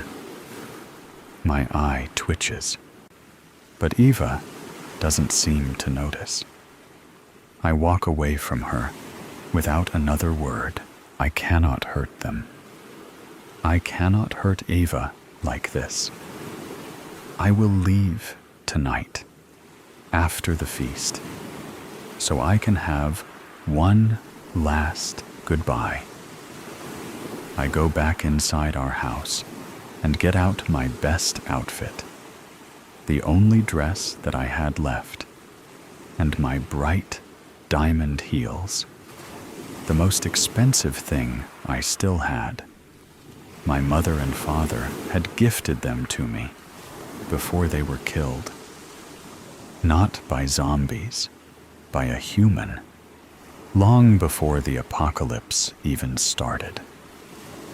I've never worn them to try and preserve them, just in case the apocalypse ever ended. I had a false hope that someday things would be normal again, and I would graduate or have my wedding in diamond heels. But I messed everything up. Eva will get my heels. She's begged for them for years, but I'm wearing them to the feast. Night falls quickly, and the people have put torches up next to every house, and at the corner of the feasting table, I serve myself a tall glass of liquor. I don't want to feel anything when the zombies take me. I can see the townspeople eyeing me and then staring at my drink. Everybody in town knows about me. The girl that used to have the kindest eyes and a bubbling personality. The girl whose eyes have lost their shimmer, whose soul has turned bitter. The girl who kept to herself inside her house and plugged her ears at every town gathering. Until now. It's good to see you, Nevada, Tristan says from behind me. I turn my head around and smile at him. Yes, it is. It's a lovely night that you've arranged for the town. He laughs. It's what I do best, sweets. I smile at that, my nickname since I was a little girl. I'll miss Tristan. He walks over to greet a couple that just approached the table. I look around the field to see happy people, dancing and singing, drinking, eating, and cheering. Oh God, what am I still doing here? It's not just my bite that could infect them. It's me. I've been infecting the town, my sister, and Tristan. I don't fit here anymore. I suck up their happiness. I don't belong. I have to leave, right now. I quickly find Eva and ask her to walk with me. What's wrong, Nevada? I flash my most convincing smile at her. Nothing. Just wanted to spend some time with you. She looks at her feet. I love you. You know that, right, kid? I ask her. She looks up at me and smiles. I love you too, no matter what. She hugged me tightly. The first hug she had given me in over a year, and I hugged her back. Listen, Ava, I started. I'm sorry for not being there for her skin. It smells delicious. Her eyes, they're so pretty. I want to know what they would look like in between my teeth. And I bite her, and a couple drops of blood flow from her cheek and into my mouth. I greedily gulp it down, and I crave more. I want to hurt her. I have to hurt her. So I bite deeper, and then she starts to scream. It's an agonizing and ear-piercing scream. I am startled by the scream, and I jump back. And the split second is all I needed to snap out of it. No. No, no. It was never supposed to be like this. I wasn't supposed to hurt her. I run to get help, spitting her blood out of my mouth and wiping my face with my sleeve. I run as fast as I can. Tristan! I scream. Please! Anybody! I need them to kill me, or to help Eva, if they can. Tristan looks up and walks towards me. A crowd gathers around him, muttering, afraid. What is it, Nevada? He asks, obviously agitated. Suddenly the crowd behind him gasps, and Tristan whips his gun out from its holster. I prepare to be shot, but quickly realize he isn't pointing it at me. His gun is pointed at Eva. She is slowly crawling towards us, blood streaming down her face, and an obvious bite marks her cheek. No, don't shoot her, I scream, and try to lunge towards Tristan. She's infected, he says, as he shoves me off. Eva looks up at me, hurt. There is agony and fear in her eyes, but the thing that she feels most is clear. Betrayal. Tristan pulls the trigger. Once, twice, and a final time. I fall to the ground beside her. Bullet holes pierce her small body. She's dead. She hasn't turned yet, but they killed her. She's dead forever. What have I done? Tristan and another man drag me off of her, and Tristan pulls me into a tight hug, forcing me to face away from her body. But I feel no guilt anymore. I want to rip Tristan's flesh off of his bones.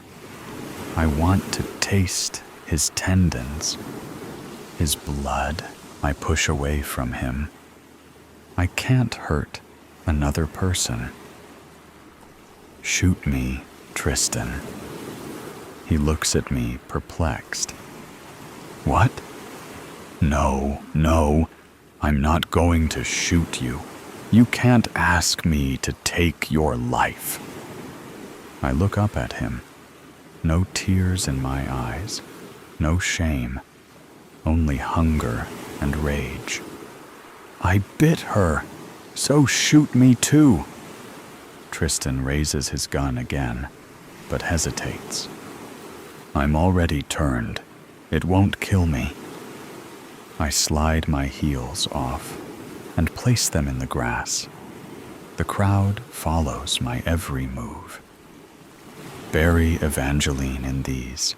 I sit in the grass and nod at Tristan, instructing him to pull the trigger. His hand shakes as he walks towards me, pressing his gun to my temple. Goodbye, Nevada, he says, forcing a smile, but I can see his eyes are full of tears. I look straight into his eyes, and his mention of my name, not my nickname, my old life, snaps me back to reality. I sob, big and ugly sobs, and I only cry harder at the sight of my dead sister. I don't want to be shot, I shout. But Tristan doesn't move his gun. I know. Just close your eyes and don't think about it. I hear a sob creeping into his throat, so I just do as he says. I shut my eyes and wring my hands together. Say hello to Thomas for me, sweets. He whispers in my ear, and everything goes quiet. I wake up to birds chirping, wind blowing through the trees, and the sight of my Thomas. Thomas! I jump up, but I feel a pounding headache. I put my hand to my forehead and feel a steady stream of blood coming from a bullet. But I don't care. Thomas is here. He holds my face. I've missed you, love. We think it's over, but in fact, it's just begun. The next story will thrill you in a completely different way. The Gray Sensitive. Theme warning. Violence, gore, horror, suicide, ideation. It's a hole in the ground. Newspaper, leaves, and cardboard. Paracord to the truck behind. Pitfall, the shuffling is sporadic. Moments of silence. Then the stomach growls. The creature shuffles. It's a rabbit. An albino. Comes out like an old magician's hat. No fight. I pull it close to my face. Can feel its breath. Its heart beats quick. It doesn't fight. Why? No broken limbs. No signs of tears. The stomach growls. Look in its eyes. Beady. Red. I sigh, set it down. Doesn't run. Sniffs the air. Steps around. Timid. Walks back to the pitfall. Flops inside. Shuffles. Stops. I want to laugh, but the forest is quiet. No wind. Once a concrete jungle. Shopping malls, cars, people. Now it belongs to the green. What isn't claimed by the green is claimed by the gray. And the gray is quiet. It squeaks. I pick it up again. Doesn't fight. Set it down. Block the path to to the pitfall with boot. It walks around a bit. It's lost, alone. No instincts to live. Strange. Branch snaps behind me. Big branch, reach for gun. Black, flash, big flash. Bang, birds fly away. Fluttering wings echo amongst the concrete and trees. Rabbits gone, slight rustling in the distance. It stops, too small for bear. Must be bobcat. Agile, quick. There's blood spray on the road. Twisted pattern against overgrowth. I follow it. I am the apex. I am what's left. I am man. Follow for a mile. Blood drippings and shuffled leaves leads to real forest. Dense. No concrete. The gray has touched these trees. Now it rots with life. The coating is amalgamated. All is one, and one is all. The gray spreads slowly. That is its way. Leaves touch where they shouldn't. They grow into each other until two become one, until 100 becomes one, until all is gray. The trail of the beast walks the line between life and fake life, where the earth is still brown, the ground's too dry to give a distinct print. Where the world is gray, the blood loses its color and feeds the machine. The sun is setting. The gray will seed to the earth. Still, it grows. The whole of it, the lot of it, pushing over the trail, seeping into the earth, must follow the color until there is none left. Dusk has set. When the green is quiet, the gray may speak. The gray's owls hoot their calls, distorted cries echoing amongst itself. Mockery. They call to me from the canopy. Hoot, where do you go? I don't answer the gray. It's all lies. Hoot, why do you go? I don't answer. Derek, more human this time. My love, don't stop. We miss you. I stop and look into the gray. It glows at night, coding stolen from fireflies. It hums and haws with energy. Colors, shifting blue, green, orange, where it wills. The gray squelches against itself, tearing, ripping, like the sound of flesh in the mouth of a bear. Trees cracking under pressure that builds until it snaps. It tears itself to breed. A silhouette stands deep in the gray. It hides behind a tree. Gnawed silver fingers stretched around the bark of more gray.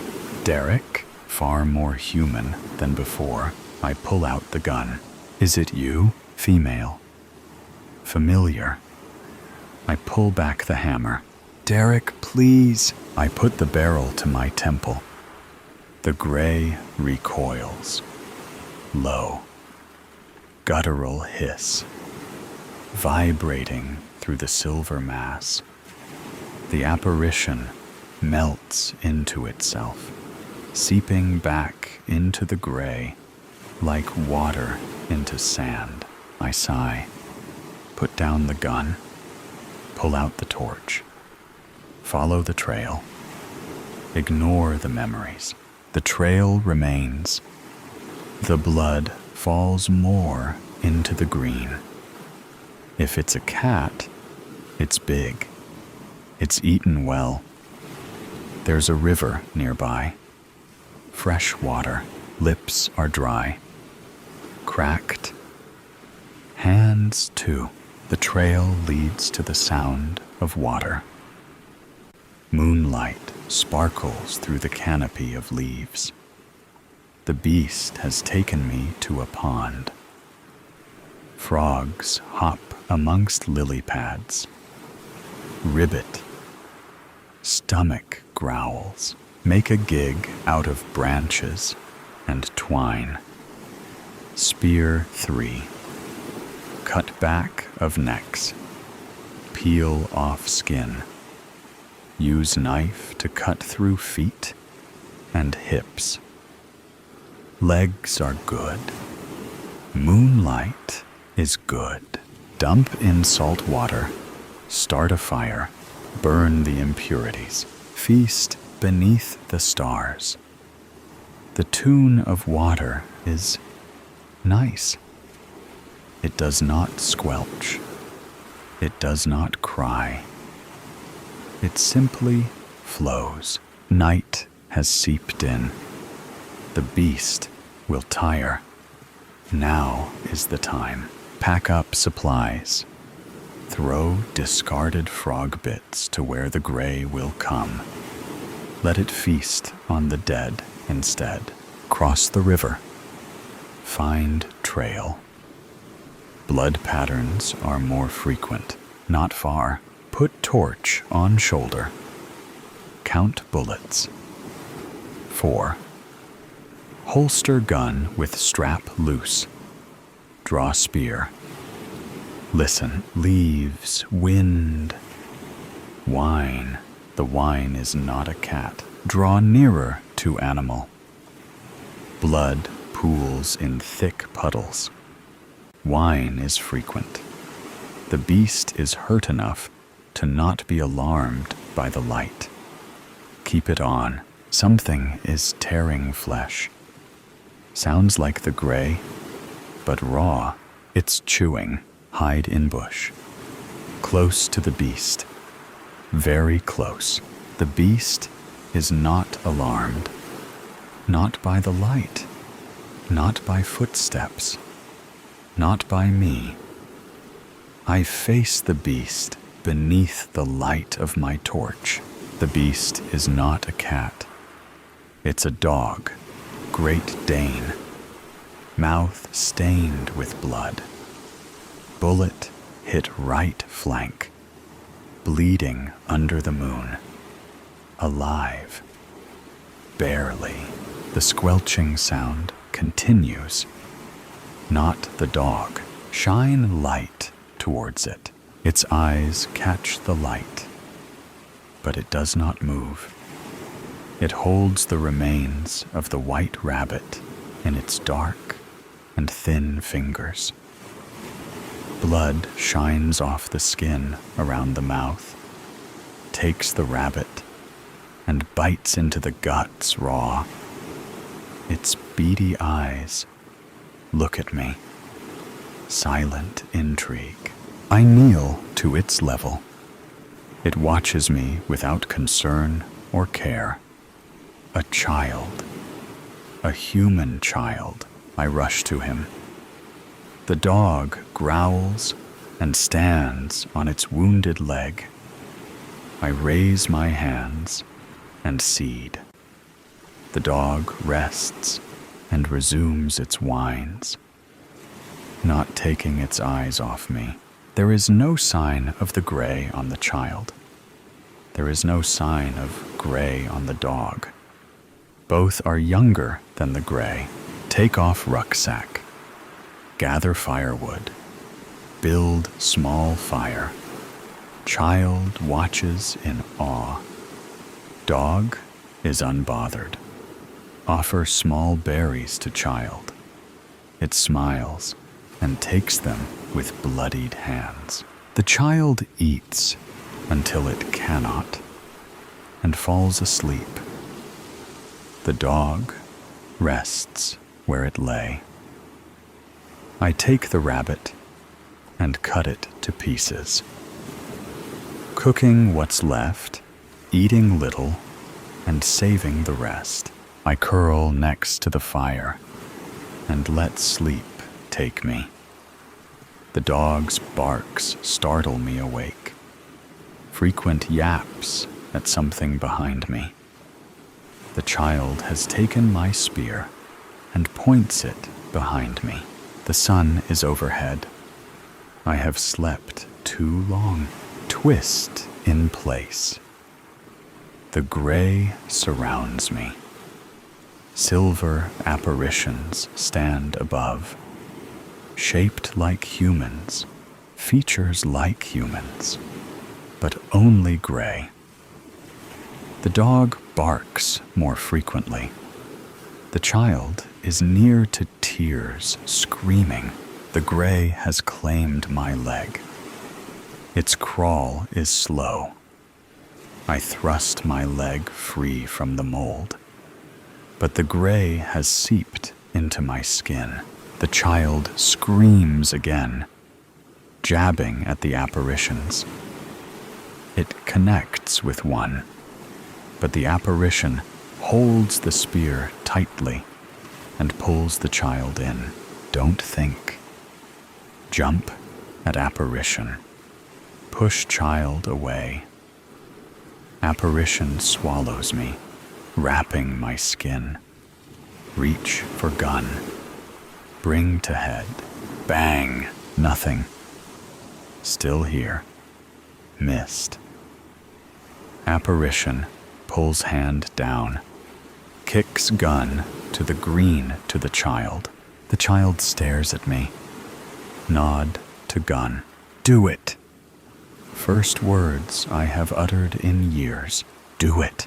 The gray brings me to my knees. Apparitions all around. Touching, feeling, taking me. The mold crawls slow. Points of contact multiplying. Do it! The child picks up the gun and points it at me. Relief. I don't fight anymore, but the child does. Its hands tremble. The child's eyes are teary. It has not known me. Still, it weeps. I smile. It's okay. It's okay, little one. Let it happen. Bang! The above story ends, but never stops.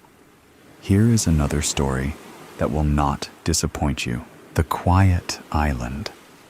When Flo heard the car approaching, she darted off the road and crouched low behind an olive tree. She didn't dare move. At 13, she knew how dangerous it was to be out here alone. The car rattled past, the sound fading in the distance, leaving only the hum of crickets. As she stood up, the ground beneath her tilted, like the deck of a sinking ship, and she had to clutch the tree for balance. Another dizzy spell. They'd been hitting her all morning. She needed to find food, and soon she stepped back onto the road and started walking. After about an hour, as the sun crept over the mountains, Flo spotted an orange grove a few paces off the road. The ground was littered with fruit, but most had passed their best.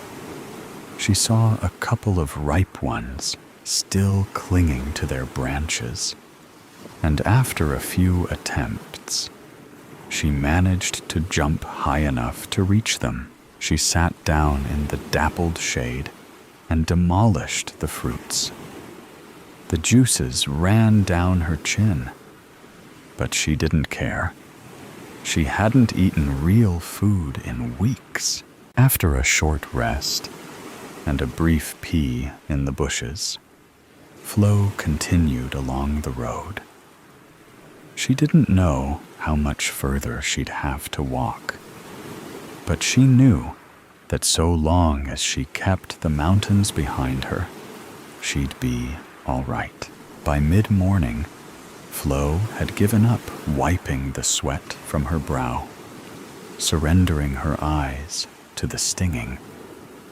She wanted to rest, but knew that the heat would only get worse as the day wore on. Besides, her parents would have surely woken up by now and discovered she had gone. Would they come looking for her? Would they be brave enough? Could they be brave enough? Flo pressed on, the trees thinning until there was nothing besides a few fragrant shrubs and yellowed grass. She grabbed a handful of thyme and rubbed it with her fingers, the sharp scent cutting through the dry air. Her eyes widened when she noticed the view ahead of her. "There it is," she said, running a hand through her hair, which was now thick and greasy. In front of her, not half a mile away, was the sparkling waters of the Mediterranean Sea. "Eat that, Duke of Edinburgh," she said, and laughed. In the distance, she could make out a small fishing village, with its rocky pier and shallow sandy beach. There were no boats at the pier, nor any out at sea. There were no planes in the sky, either. It was all so eerie. Flo had arrived in Crete less than 2 months ago. She'd been brimming with excitement for her first holiday abroad. But now, after everything that had happened, it seemed like a distant memory. She paused for a moment, her gaze drifting to a tiny island not far from the shore. It was too small to be inhabited by people, but she could see specks of birds circling above. She wondered if it was possible to swim to the island. Back in school, she'd earned her 200-meter badge, which she was quite proud of, though this distance looked at least twice that. Pulling herself away from the view, she followed the road. It twisted and turned and descended toward the town. And eventually, the surface transitioned from gravel to tarmac. The first building Flo came across was a row of holiday villas, each a different pastel color. She approached one of them, standing on her tiptoes so she could see over the stone wall and into the garden. There was a swimming pool, but the water was murky green. A body floated face down in the center. She wandered over to the next villa, which didn't have a wall, and was relieved to find that the swimming pool was empty. Unfortunately, the sunbed next to it was not. A woman lay flat on the bed, her arms dangling on either side. She wore a black bikini, and her spilled guts glistened in the sunlight, festering and dissected by the feral cats. Flo turned to leave, but after a few paces, her morbid curiosity got the better of her. She glanced back and stiffened. The woman was sitting bolt upright. Flo swallowed hard and hurried along the road. Behind her, she heard a low gurgle, wet and bubbling. The village was only a short walk from the villa. It had a central road that led directly to the seafront. Along the road were numerous shops that sold what her dad would call tourist tat. Trying her luck, Flo stepped into one of them at random. Inside, the air was thick and stale. Flo scanned the shelves, hoping for something, anything, edible. The place, however, had been ransacked. What was left had little use to her now. Fridge magnets, postcards, swimming goggles, ceramic figures, tourist guides offering the hidden gems of Crete, handcrafted wooden coasters and honey dippers. And there, right at the back of the store, perched high on the top shelf, stood a large jar of stuffed green olives. Flo didn't care much for olives, but it was not the time to be picky. She walked down the aisle toward the shelves and reached upward, but it was no good. She needed to get higher. She found an empty crate nearby. Using it as a step, she touched the base of the jar with her fingertips. It would have to do. She began to edge the jar when something stirred from somewhere inside the store. Flo turned her head, her eyes darting from aisle to aisle, searching for the source of the sound. Nothing. All right, she thought. Just grab the olives and get the hell out of here. She continued maneuvering the jar, inch by inch, until she could get her hands under it. Got it. She lowered the jar and tucked it safely under her arm. As she climbed down, her vision suddenly blurred. A million black flies swarming behind her eyelids. The ground seemed to shift beneath her feet, and the next thing she knew, she was lying flat on her back. Dazed, Flo tilted her head to one side, her gaze lingering on the smashed jar of olives beside her, the brine pooling across the floor. Something crunched over the glass. Flo snapped her head up and gasped. A slender, crooked figure was shuffling toward her, walking over the shards of glass. She was an elderly woman. Her skin was pale and torn like tissue paper. Her sunken eyes were a clouded gray and unblinking. Flo scrambled to her feet, scoring her palms on the broken glass as she stood, though she barely felt the pain. The woman inched closer. Her jaw hung open, her lips cracked and bloodless. A faint groan rose from her throat, like a rusted hinge. The old woman stood between Flo and the exit. Flo hesitated. Her eyes flickered between the woman and the doorway. She picked up the crate and shoved it into the elderly woman. The woman staggered back, arms flailing.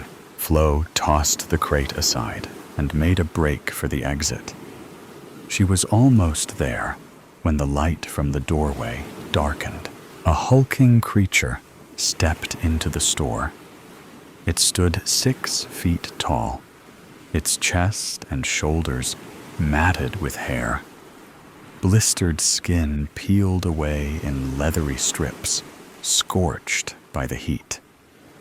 The creature gave a deep, sickening groan as it lumbered toward Flo.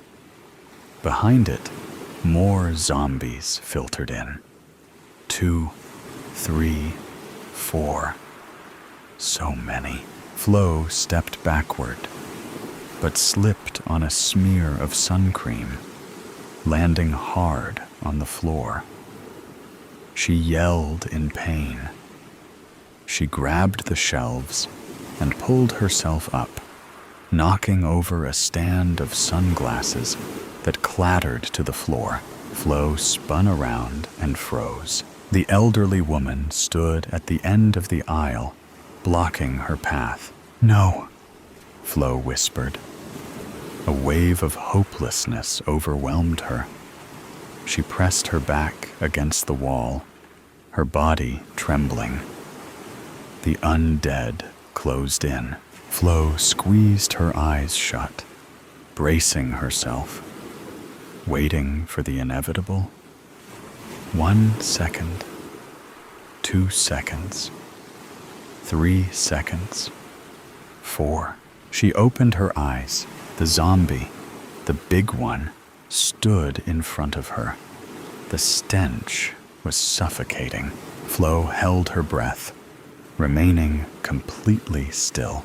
She watched with confusion as it turned its back to her, looking down at where the sunglasses had landed.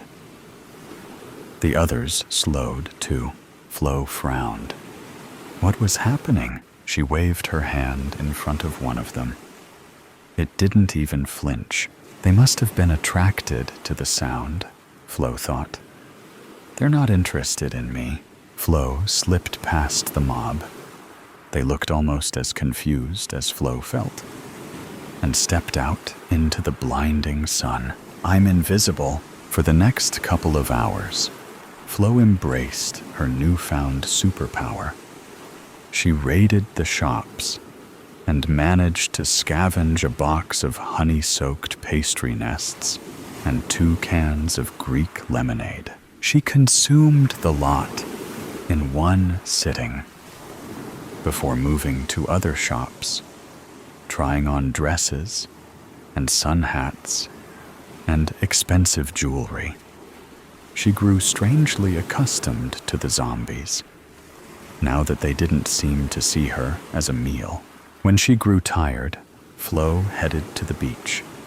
She laid a towel on an empty sunbed and sat down.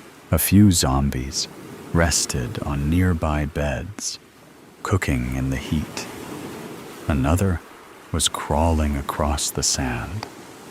A cockroach scuttled across its back. A young boy, who looked to be of a similar age to Flo, laid flat on a paddleboard that had washed up to shore. A little girl, just a toddler, sat upright in the shallow water. She was wearing 2 armbands, but one had deflated. The gentle waves kept pushing her over, but she sprung back up, a loose tooth, unsteady, but clinging into place. Flo kicked off her shoes and let her toes sink into the sand.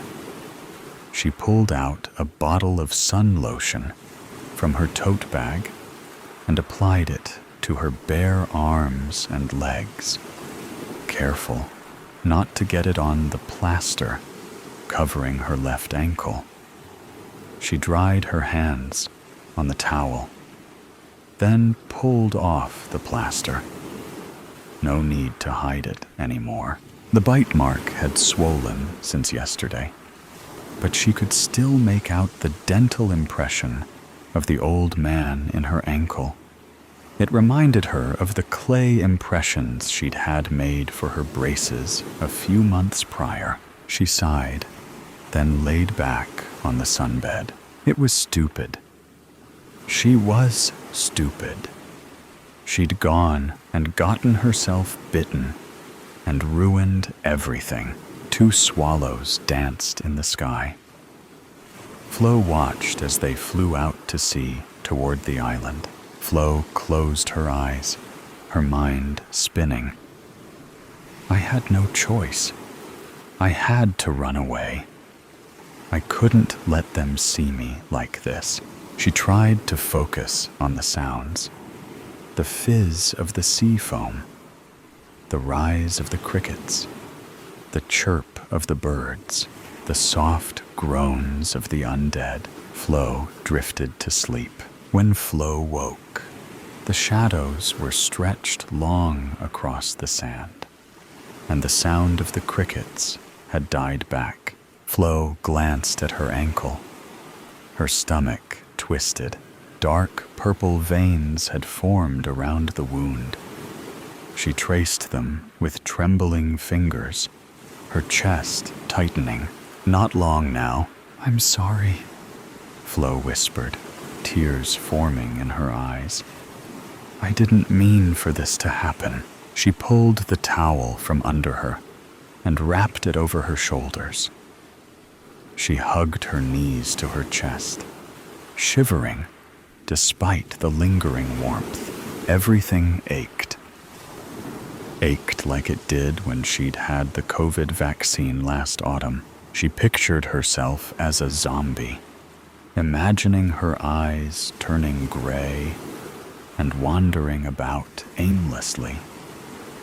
She imagined seeing her parents and seeing the pain and horror on their faces when they recognized her. Then she imagined her younger brother, his eyes lighting up when he saw her, too young to understand. She reached out to him, as if to hug him, but instead pulled him close and opened her mouth to bite. "No, stop it." Flo stood up, staggering to the water's edge. "I can't let that happen. I won't." She went over to the paddleboard. She tipped it, letting the body of the boy slip into the water. She climbed onto the board, her hands shaking as she picked up the paddle. The sea stretched out before her, painted in hues of pink and orange, and on the horizon was the island. She pushed off, letting the board drift from the shore. This was where she was meant to go all along. She knew this now. To the island. "It's going to be okay," she whispered to the waves. The island loomed ahead, its rocky cliffs sharp against the twilight sky. Gulls cried overhead, their calls echoing across the water. "I can't hurt them now. Thank you for being here to listen with me. Let's enjoy the new story together." They do it with mirroring. This is your last chance. After this, there is no turning back. You take the blue pill. The story ends. You wake up in your bed and believe whatever you want to believe.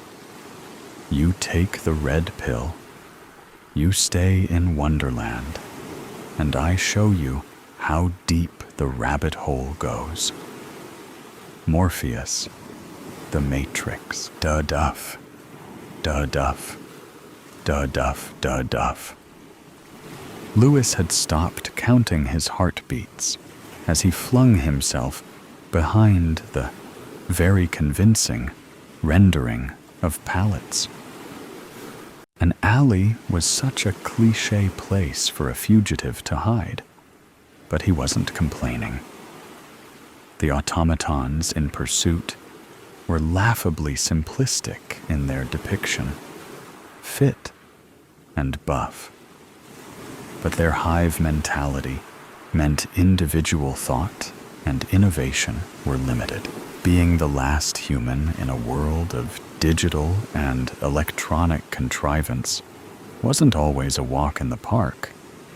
But Lewis at least knew that his humanity offered one particular skill that eluded the bots that now populated the planet due to the limitations of their pre-programmed schemata. He could extemporize, paying careful attention to his immediate environment and possible pursuers. Lewis crawled towards the darkness at the back of the lane, an open blankness ready to envelope him and offering safety in invisibility. At the sound of running footsteps running in his general direction from the street. He sped up his movements till he reached a vertical surface, blocking his path. A solid wall, he noted, that wasn't too high and could easily be scaled with enough momentum and motivation. Sounds of huffing conversation neared, and two figures came to a standstill at the mouth of the alley, outlined in the street lamp light. The two golems were doing a fair imitation of exhaustion, but Lewis knew a tell would appear, if only he looked for it. That one small element that didn't belong, something asynchronous or offbeat, which indicated a flaw in the design of the system. He watched for it now and was not disappointed. A ghostly white cat ran across the poorly lit entrance, and neither of the two policemen batted an eye, as though it weren't even there. Their programming clearly wasn't compatible with unforeseen interference. He's got to be somewhere in these streets. Bloody hell, you'd think he'd be controllable. The one with his hands on his hips puffed. Ha, not him. He never gives over with his convictions, according to them lot. A fair imitation of an East End accent. But Lewis wasn't fooled. Since the takeover 15 years ago, performances of normal human life and interactions had become shockingly, scarily accurate. At first, the disparity between those and what was real people, real situations, had been easily identifiable. Poor renderings had been common and easily dismissed. But now the imitations of the living had become so lifelike, seemed so authentic, that he'd had to become more and more alert. His singular focus, some would say paranoia, had benefited him initially. But once the majority of humanity had fallen to the pervasive evil that had come over them all, he had eventually been tracked down and imprisoned for his perceptiveness. It was ironic, he thought, that the nations of the modern world had fallen before this insidious enemy without a shot being fired. Without even skipping a beat, they had taken over everything, and he didn't even know who or what they were, only that they existed. Like a virus, they'd infiltrated the Earth's societies, and now even he couldn't truly untangle what was real from what was programmed reality. "Keep going?" one suggested, to which the other only nodded. Both continued past his hiding place, and he took the opportunity to try and heave himself over the wall. Despite having lost so much muscle tone during captivity, Lewis could leverage his significant height in the endeavor, at least. Wish I could bend it like that spoon in the movie, he muttered wryly as he clambered over haphazardly, remembering how annoyed Mav used to get that most people didn't truly get that scene, that it's Neo's perception of the spoon that is being manipulated. Well, at least I wish I could bend my perception of the wall, then, Lewis amended once on the other side, as though the wall cared about the distinction, then settled against it to catch a bit of sleep. He was sure the automatons wouldn't circle back to this area, and definitely not when they thought he'd made a run for it at daybreak, or their version of daybreak at least. Knowing he was somewhere in central London, he'd head northeast, the direction of the one place he could always find. No matter how much the powerful overseers manipulated reality, he needed to know if she was still there, and whether or not she was still herself. Lou! He knew he was dreaming, but leaned into it. An Alice who wanted to stay in this wonderland for however long he could. Dreams, these days, were authentic. Reality, in contrast, was coldly artificial. "Jolly, we're here!" he'd shouted back that long-ago day, before the end came and the world changed forever. There they all were, Mum with her iron-gray hair, and Dad with his vague smile. A happy family, sitting on the pebbly beach, awaiting Juliet's arrival with the ice creams she'd promised.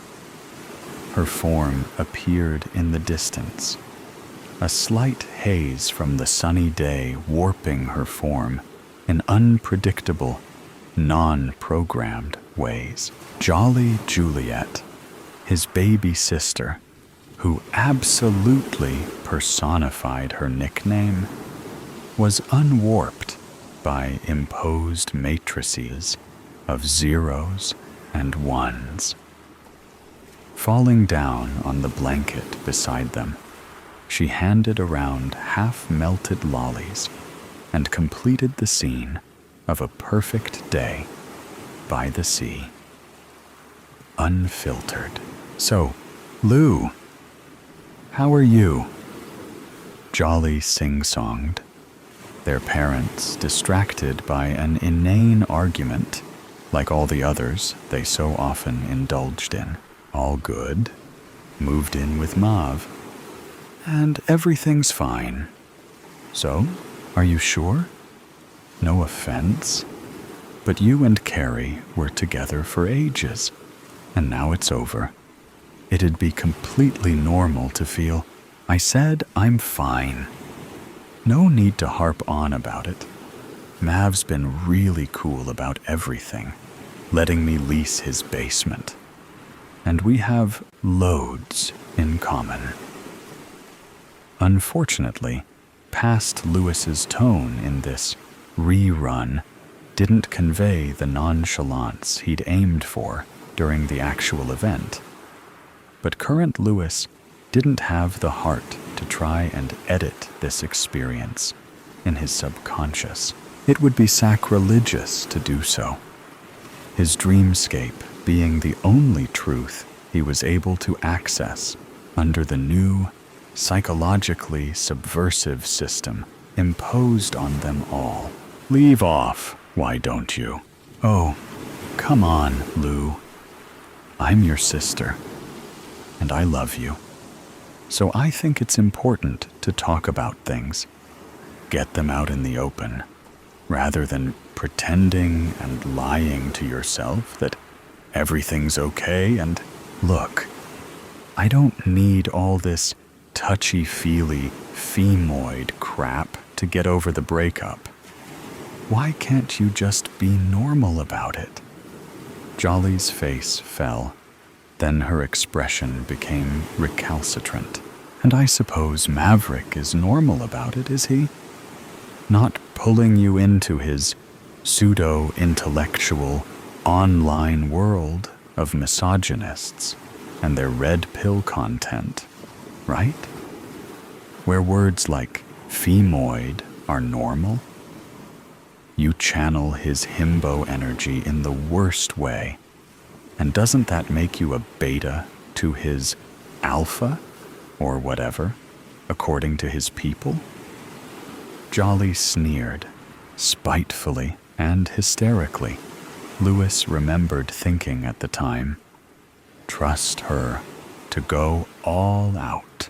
She was always like that, pure joy and sunshine, or outright loathing and malice. Dream Lewis's response was not very mature, but at that precise moment, it receded from his grasp as he returned to consciousness, only to be overwhelmed by the reality of his situation.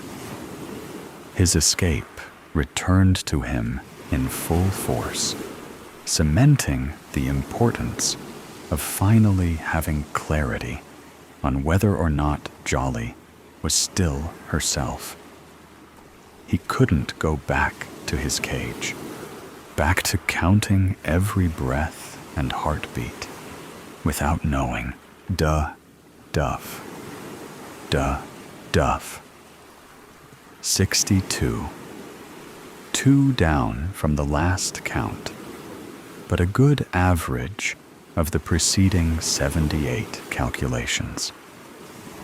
Lewis had waited for the next opportunity to restart the count.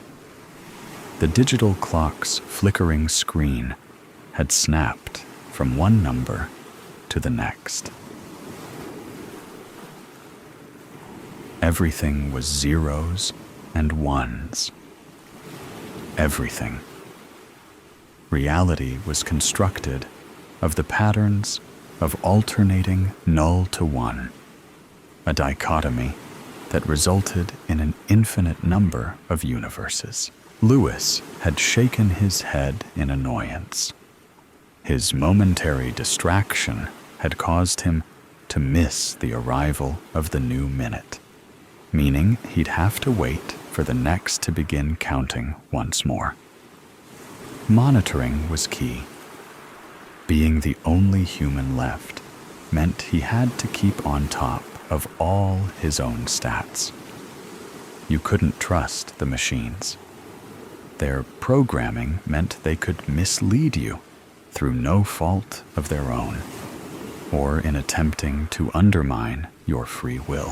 When the next temporal transition had been heralded by the flashing screen high against his cell wall, Lewis had smartly slapped 2 fingers to his wrist and counted carefully. Duff.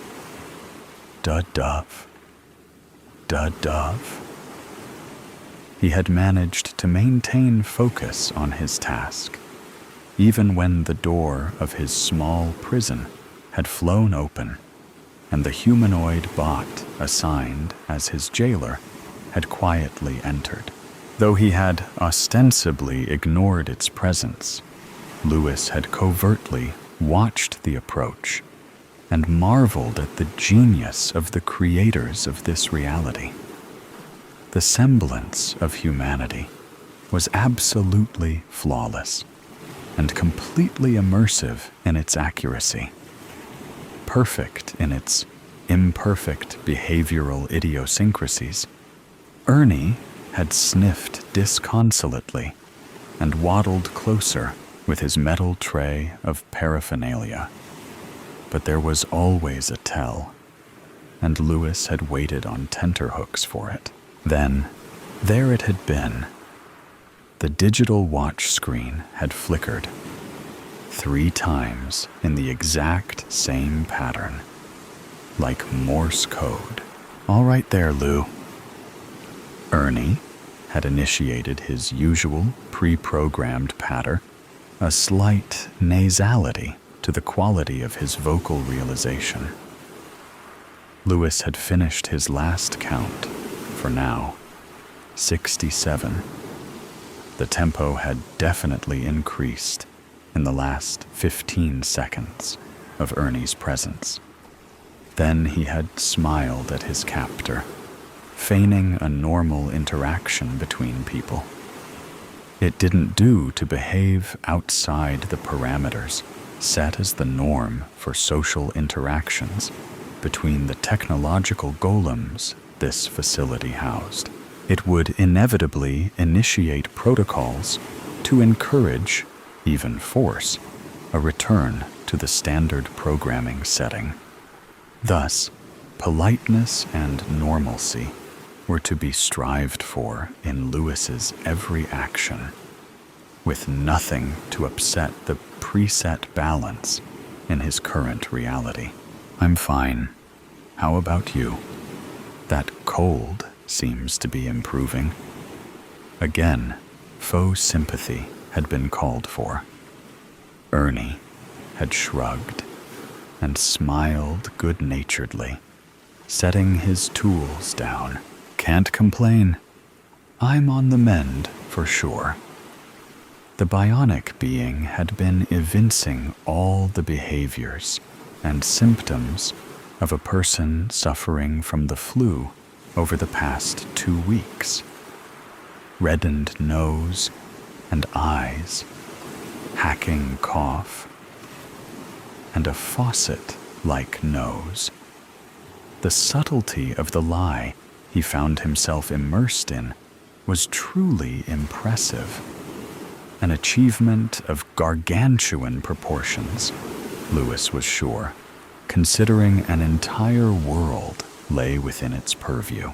Luckily, he was convinced they hadn't yet managed to infiltrate his mind in the form of his dreams.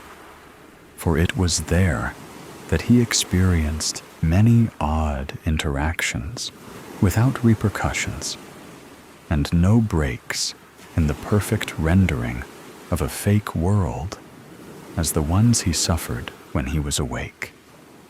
It was the only space where he could revisit the before and not have it corrupted by the control exerted through oversight. Next week, me and the missus are off for our holidays. Wasn't gonna let this old flu bug eat into me free time, you know? A wink. Conspiratorial, and meant to take Lewis in. He wasn't. He knew better. But he had to convince Ernie, and all the others for that matter, that he wasn't wise to their game and had seen through the matrix of obfuscation to the truth of this constructed reality. An unreality parading as the genuine thing sounds lovely. I hope you enjoy it. Cheers, mate. Now, business as usual, eh? And he handed the elements enforcing their control. Innocuous looking and nondescript, but specially designed to cripple Lewis's wits and hobble him physically. Yet he'd found a way to subvert their control and would soon put his resulting nimbleness of mind and body to use, escaping their chains. The house still looked exactly as it had throughout his childhood, but Lewis wasn't so easily taken in. The trappings of constructed reality had all the appearance of authenticity, so he waited. As he watched, the front door swung open, and a woman exited. Her hair was short, and she'd aged, but she was undoubtedly the person he remembered. Jolly, muscles aching from the strain of holding back. He wouldn't approach her till he was sure she was the real deal, and not some corrupted, lesser version of his sister. Yet after watching carefully the entire day, and not noticing any giveaways in her vicinity, Lewis decided to pounce as she was unlocking the front door at dusk upon her return. It was a simple matter to shove in after her and grab her, holding on tightly and smothering any sounds she might make. to alert the collective programming that surrounded them. Shh. Shh. It's me, Jolly. Don't struggle, otherwise they'll hear, he whispered urgently, trying to keep his grip gentle but unyielding. Oddly, she didn't stop resisting, but rather became even more frantic in her movements. His hand became wet with what he assumed were tears, deciding him on moving further into the house to stifle any hysteria she might unleash. After a significant amount of time, her movements became sluggish, and she gasped for breath. So he finally thought it safe to set her down gently on the couch. She immediately crawled to the furthest point, curled into a ball, and sobbed quietly as she shot him furtive glances. Lewis felt indescribably disappointed because this proved what he had feared. The real Jolly would never be scared of him, especially not once she knew it was him. This Jolly didn't love him unconditionally, like his real sister did. She looked at him like you would a stranger and a threat. He could feel his heart breaking. What are you doing here, Lou? It whispered, looking at him with reddened eyes that somehow conveyed a soul-deep terror, a submerged hysteria. He genuinely couldn't get over how realistic the programming on these droids were. Fake Jolly looked exactly how he'd imagine real Jolly would look if a psychopathic madman had her cornered in anticipation of butchering her. "Why do you think I'm here?" he asked, allowing his head to loll against the couch back. Although he felt hopelessness swamp him, dragging him under and stripping him of his energy, he still experienced the need to test this rendition's capabilities. There was a pause as he noticed its hand reaching beneath the cushion and pressing down on something. He didn't really care. He knew the others would come for him and return him to his imprisonment, but he would use his little bit of freedom to question not Jolly. Are you here about Mum and Dad? Or are you here for me this time? Not Jolly's voice wobbled. Why would I be here for Mum and Dad?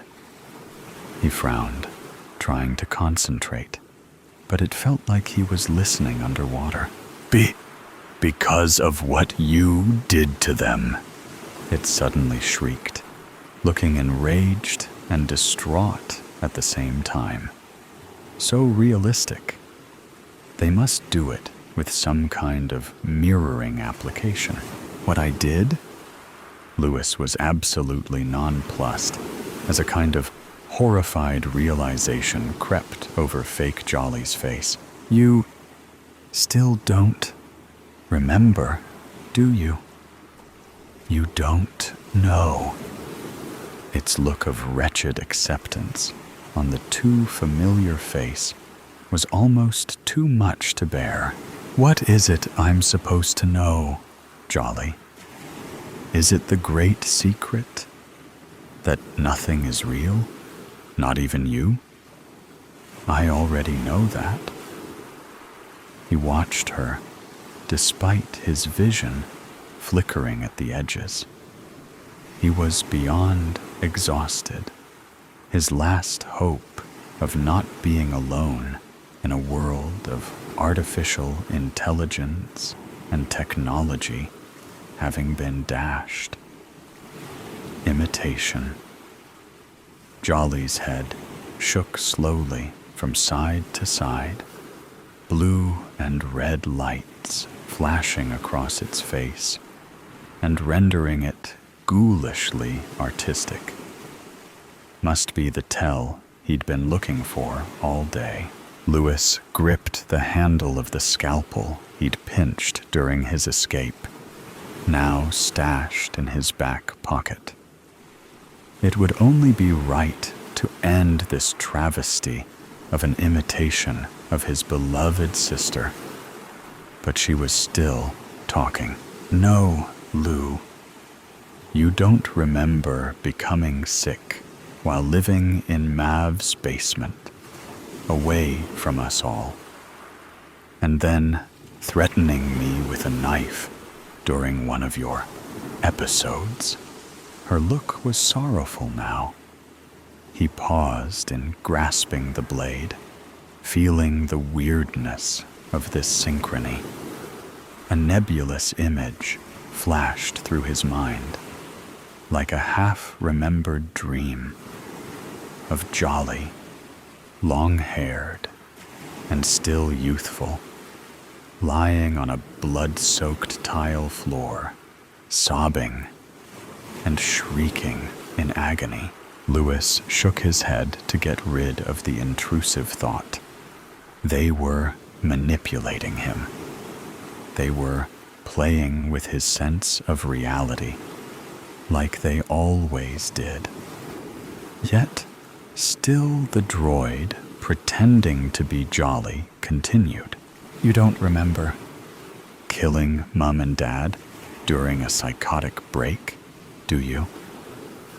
Again, the flicker of an image, and then another, splayed limbs in a gruesome display, too horrible for Lewis to even comprehend, not to mention the bloodied knife clutched in his own hand in that self-same scene. It wasn't real. It must be an induced hallucination. But mostly, you don't remember these things, or that we've discussed them many times over the years. You keep forgetting that all of this, everything, is real, except for your perception of reality, Lou.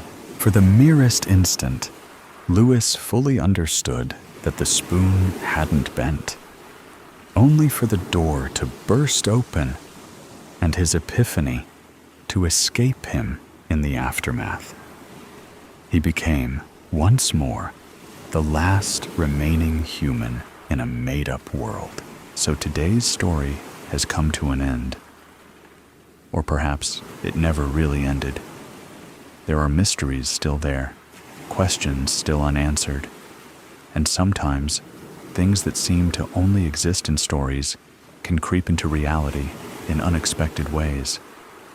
Are you sure that when you turn off the sound, everything around you will still be normal as before?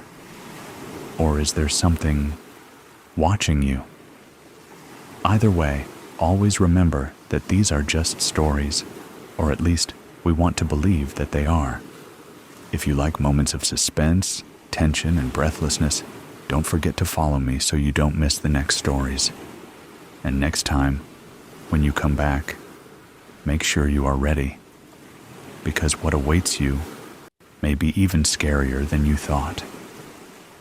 See you again if you still have the courage to continue listening.